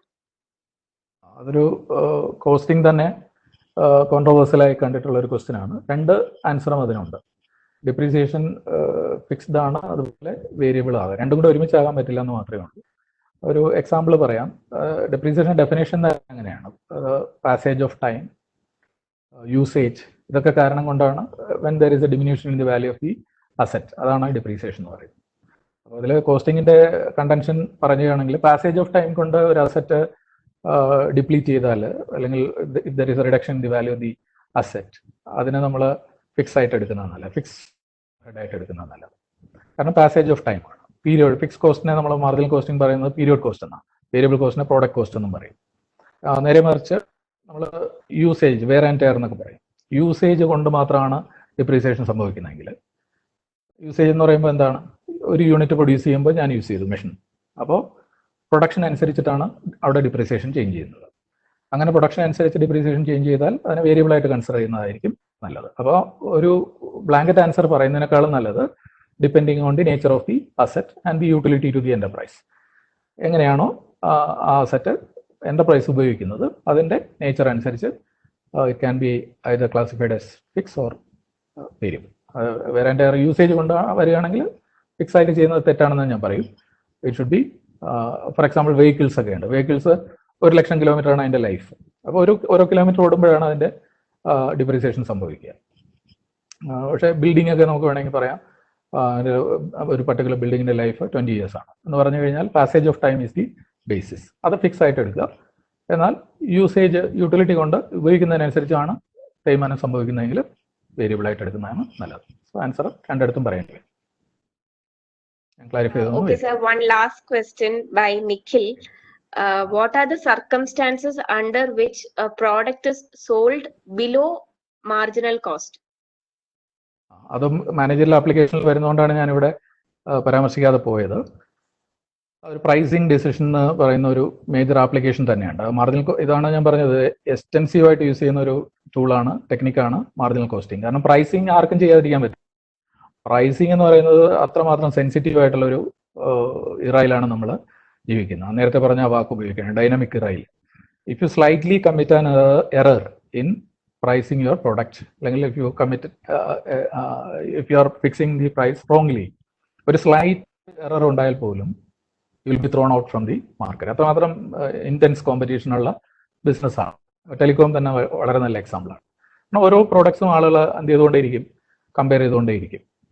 അപ്പോൾ പല സ്ഥലത്തും നമുക്ക് എന്ത് ചെയ്യാൻ പറ്റില്ല. ഞാൻ നേരത്തെ പറഞ്ഞു മാർജിൻ ഫ്രീ വേണമെങ്കിൽ എന്ത് ചെയ്യാം, വീണ്ടും വേണമെങ്കിൽ വില കൂട്ടാം. അവർക്കൊരു കുഷൻ ഇവിടെ ഉണ്ട്. പക്ഷെ അവരെന്തുകൊണ്ടായിരിക്കും ആ വില താഴെ കൊണ്ടുവച്ചിരിക്കുന്നത്? അവർക്ക് തൊട്ടടുത്ത് വിൽക്കുന്ന ഒരു സാധാരണ ചെറിയ കടയിൽ വിൽക്കുന്ന വിലയേക്കാളും 50 പൈസ കുറച്ച് വേണമെങ്കിൽ വിൽക്കാം, ചിലപ്പോൾ 2 രൂപ വരെ വേണമെങ്കിലും കുറയ്ക്കാം. എന്നാലും അവർക്ക് ചെറിയ ലാഭം കിട്ടും. അപ്പോൾ അവര് പ്രോഫിറ്റ് പ്ലാനിങ് എന്ന് പറയുന്ന ഒരു മാനേജറിയൽ ആപ്ലിക്കേഷൻ ഉണ്ട്. അതും ഇതിനകത്ത് വരുന്നതാണ്. അടുത്ത സെഷനിൽ നമ്മളത് പറയേണ്ടതുണ്ട്. അപ്പോൾ അങ്ങനെ അവർ പ്രോഫിറ്റ് പ്ലാൻ ചെയ്യുമ്പോൾ എത്ര യൂണിറ്റ് വിൽക്കണമെന്ന് ദേ വിൽ ഐഡന്റിഫൈ ഫസ്റ്റ്. ഏത് പ്രോഡക്റ്റ് എത്ര യൂണിറ്റ് വിൽക്കണം എന്ന് ദേ ക്യാൻ ഐഡന്റിഫൈ. അത് നമുക്ക് ധാരാളം ഡാറ്റയൊക്കെ അവർക്ക് കിട്ടുന്നുണ്ട്. കാരണം ഏറ്റവും വലിയ ഡാറ്റ കിട്ടുന്ന ഒരു സ്ഥാപനമാണ് ഈ പറഞ്ഞ സൂപ്പർ ബസാസ്. അവരുടെ ഡെയിലി കസ്റ്റമേഴ്സിന്റെ എണ്ണം എന്ന് പറഞ്ഞാൽ അത്രയാണ്. സബ്സ്റ്റാൻഷ്യൽ ബൈ നടക്കുന്നുണ്ട് അവിടെ. അപ്പോൾ ആ ഡാറ്റയൊക്കെ അവർ പ്രോസസ്സ് ചെയ്തിട്ട് ഈ പ്രോഡക്റ്റ് ഇങ്ങനെ പ്രൈസ് ചെയ്താൽ what will be the turn over, sales എത്രയാണെന്ന് അവർക്ക് വളരെ എളുപ്പത്തിൽ കണ്ടുപിടിക്കാൻ പറ്റും. അപ്പോൾ അങ്ങനെ അവർ പാസ്റ്റ് പ്രാക്ടീസസും പ്രൊജക്ഷൻ ടെക്നിക്സ് ഒക്കെ ഉപയോഗിച്ചിട്ടാണ് ഈ പ്രൈസ് ഫിക്സ് ചെയ്യുന്നത്. അപ്പോൾ അവർക്ക് താഴേക്ക് കൊണ്ടുവരാം. ഈ പ്രൈസ് മാനുഫാക്ചററുടെ പ്രിന്റ് ചെയ്തിരിക്കുന്ന പ്രൈസ് ഒന്നും അല്ല, അത് നമുക്കറിയാം. നിങ്ങൾ ബില്ലെടുത്ത് കമ്പയർ ചെയ്ത് കഴിഞ്ഞാൽ കൃത്യമായിട്ട് അറിയാൻ പറ്റും. അപ്പോൾ ആ പ്രൈസ് നമ്മൾ താഴേക്ക് കൊണ്ടുവരുന്നു. We are adding more and more customers. അപ്പോൾ അവർ കൂടുതൽ വാങ്ങുമ്പോൾ നമ്മുടെ ഈ കോൺട്രിബ്യൂഷൻ ഉണ്ടല്ലോ, പെർ യൂണിറ്റ് കോൺട്രിബ്യൂഷൻ കുറവാണെങ്കിലും volume will take care of your profit. അത് കൂടുതൽ നമുക്ക്. പക്ഷേ ഇത് തന്നെ നമ്മൾ ചില സമയങ്ങളിൽ അപ്പോൾ ടോട്ടൽ കോസ്റ്റിനും താഴെ ചിലപ്പോൾ വിൽക്കേണ്ടി വരും. വളരെ ഇന്റൻസ് കോമ്പറ്റീഷൻ ആണ്. അല്ലെങ്കിൽ ഫോർ എക്സാമ്പിൾ പെരിഷബിൾ കമ്മോഡിറ്റീസ് ആണ്, വളരെ പെട്ടെന്ന് കേടാകുന്നതാണ്, കോമ്പറ്റീഷൻ കൂടുതലാണ്. ഇല്ലെങ്കിൽ നിങ്ങൾക്കത് ക്ലിയർ ചെയ്യണം, ആ ബിസിനസ് നിങ്ങൾ വൈൻഡ് അപ്പ് ചെയ്യണം. So you are buying new items. അപ്പോൾ ഇങ്ങനെയൊക്കെയുള്ള സ്ഥലത്ത് നമ്മൾ എന്ത് ചെയ്യും, നമ്മൾ ഈ ഷൂസ്, ലെതർ ഗുഡ്സിൻ്റെ ഒക്കെ നിങ്ങൾ കണ്ടിരിക്കും. അതിൻ്റെ പെരിഷബിൾ ആ ഒരു പീരീഡ് കഴിയുമ്പോൾ നമ്മൾ 50%, 60%, 90% ഒക്കെ ഡിസ്കൗണ്ടിൽ വിൽക്കും. അപ്പോൾ we may be force to sell even below variable cost. Normal കോഴ്സിൽ നമ്മൾ വേരിയബിൾ കോസ്റ്റിന് താഴെ വിൽക്കില്ല. വേരിയബിൾ കോസ്റ്റിന് താഴെ വിറ്റാൽ, അത് നമ്മുടെ അസംഷൻസിലെ ഒരു അസംഷനാണ്, ഇപ്പോൾ ചോദിച്ച ആൾ ശ്രദ്ധിക്കുകയാണെങ്കിൽ അസംഷനിൽ ഒരെണ്ണം എഴുതിയിട്ടുണ്ട്. That is your selling price should be more than your variable cost. Variable കോസ്റ്റിന് മുകളിലേ നമ്മൾ ഈ മോഡൽസ് ജനറലി വർക്ക് ചെയ്യുള്ളൂ. പക്ഷേ റിയാലിറ്റിയിൽ നമുക്ക് ചിലപ്പോൾ ഈ പറയുന്ന വേരിയബിൾ കോസ്റ്റിന് താഴെ കൊണ്ടുപോയി വിൽക്കേണ്ടി വരും. കാരണം കൂടുതൽ ഇവിടെ ഇരുന്ന് കഴിഞ്ഞാൽ ലെതറിൻ്റെ തന്നെ അറിയാമല്ലോ, അതിൻ്റെ ലൈഫ് അത് പ്രോസസ്സ് ചെയ്യുന്ന ഡേ മുതൽ സ്റ്റാർട്ട് ചെയ്യണം. അപ്പോൾ അത് കൂടുതൽ വെച്ച് കഴിഞ്ഞാൽ ഇത് പിന്നെ വിൽക്കാൻ പറ്റാതെ ആകും. അപ്പോൾ ഒന്നിനും വിൽക്കാതിരിക്കുന്നതിനേക്കാളും നല്ലത് എന്തെങ്കിലും കിട്ടുന്നതിൽ വിൽക്കുക എന്നുള്ള ഒരു സ്റ്റേജിലെത്തും. അപ്പോൾ നമ്മൾ will be force to fix a price even below the variable cost. Perishable items ആണ് കൂടുതൽ ഡിസ്കണ്ടിന്യൂ ചെയ്യാൻ ഉദ്ദേശിക്കുന്ന ബിസിനസ്സുകൾക്ക് വരാം. വളരെ സിവിയർ ആയിട്ടുള്ള കോമ്പറ്റീഷൻ വരുമ്പോഴും അത് ചെയ്യാറുണ്ട്. ഇത് നമ്മൾ മാനേജറിയൽ ആപ്ലിക്കേഷനിൽ വൺ ഓഫ് ദി ആപ്ലിക്കേഷൻസ് ആണ് ഈ പ്രൈസിങ് അണ്ടർ ഡിഫറൻറ്റ് സിനാരിയോ. ഞാൻ ക്ലാരിഫൈ ചെയ്തു. ഒരു ക്വസ്റ്റ്യനും കൂടി വന്നിട്ടുണ്ട് സർ. വളരെ സന്തോഷമാണ്, കാരണം ഈ ചോദ്യങ്ങളൊക്കെ ഈ സമയത്ത് ഇങ്ങനെയൊക്കെ ചോദിക്കാൻ പറ്റുള്ളൂ. Okay sir. നിതിൻ ചോദിച്ചിരിക്കുന്നത് how marginal costing helps the management in taking decisions. ഏകദേശം അതേപോലത്തെ ചോദ്യം തന്നെയാണ് വേറൊരാളും ചോദിച്ചിരിക്കുന്നത്. How marginal costing helps the management in making decision on some of the crucial managerial problems. I think രണ്ടും സിമിലർ ആണ്. ഈ രണ്ട് ചോദ്യങ്ങളിലും ഞാൻ മുമ്പേ ആവർത്തിച്ച ഉത്തരം തന്നെയാണ് അതിനുള്ളത്. അതിലൊന്ന് ഇപ്പോൾ തൊട്ട് മുമ്പേ കൊടുത്ത ആൻസർ ആണ് പ്രൈസിങ് ഡിസിഷൻ. മാനേജറിയൽ ആപ്ലിക്കേഷൻ വരുന്നത് അത് അടുത്ത പാർട്ടിൽ നമ്മുടെ മേജർ ഏരിയ അത് മാത്രം തന്നെയാണ്. Pricing decision is one of such decision. Make or buy, അതായത് വാങ്ങണോ അതോ അകത്ത് തന്നെ പ്രൊഡ്യൂസ് ചെയ്യണോ, അങ്ങനെയുള്ള decision. Shut down or continue, അതായത് ഈ സ്ഥാപനം നടത്തിക്കൊണ്ട് പോകണോ അതോ തുടരണോ, ഇങ്ങനെയുള്ള പ്രോഡക്റ്റ് മിക്സ് ഡിസിഷൻസ്, അതായത് ഏത് പ്രോഡക്റ്റ് എത്ര വരെ പ്രൊഡ്യൂസ് ചെയ്യണം, വിൽക്കണം എന്നുള്ള തീരുമാനങ്ങൾ എടുക്കുന്നതാണ് മാനേജീരിയൽ ഡിസിഷൻസിൽ പ്രധാനമായിട്ട് വരുന്നത്. അത് കീ ഫാക്ടർ പ്രോബ്ലംസ് ഉണ്ട്, കീ ഫാക്ടർ അല്ലെങ്കിൽ ലിമിറ്റിംഗ് ഫാക്ടർ പ്രോബ്ലംസ് ഉണ്ട്. ഇതെല്ലാം അടങ്ങുന്ന ഒരു സെഷൻ തിങ്കളാഴ്ച പ്ലാൻ ചെയ്യുകയാണെങ്കിൽ തിങ്കളാഴ്ച തന്നെ കൊടുക്കാം. ഇത് 4th മോഡ്യൂളാണ്. അത് കഴിഞ്ഞൊരു 5th മോഡ്യൂൾ, ഒരു സ്റ്റാൻഡേർഡ് കോസ്റ്റിംഗ് എന്ന് പറയുന്ന ഒരു മോഡ്യൂളുണ്ട്. അതും വളരെ എക്സാമിനേഷൻ പോയിന്റ് ഓഫ് വ്യൂ വളരെ ഇമ്പോർട്ടൻ്റ് ആയിട്ടുള്ളതാണ്. അതുപോലെ ഇതുപോലെ ഒരു പവർഫുൾ ടൂളാണ്. അത് നമുക്ക് ടൈം പെർമിറ്റ് ചെയ്യുകയാണെങ്കിൽ ഓഫർ ചെയ്യുന്നതിൽ സന്തോഷമേ ഉള്ളൂ. ഓക്കെ, അപ്പോ thank you sir for the wonderful session. ഞാനാണ് താങ്ക്സ് പറയേണ്ടത്. ASAP ഹയർ എഡ്യൂക്കേഷൻ ഡിപ്പാർട്ട്മെന്റിന്റെ കീഴിലുള്ള ഈ ഒരു സംരംഭം വളരെ കുട്ടികൾക്ക് ഈ കാലത്ത് യൂസ്ഫുൾ ആയിരിക്കും. ഞങ്ങൾ യഥാർത്ഥത്തിൽ മിസ് ചെയ്യുന്നതും ഈ കുട്ടികളുടെ പ്രസൻസ് ആണ്. അപ്പോൾ അവരുടെ ഇടയിലേക്ക് വരാൻ കഴിഞ്ഞത് ഏറ്റവും വലിയ സന്തോഷം. നന്ദി. Thank you.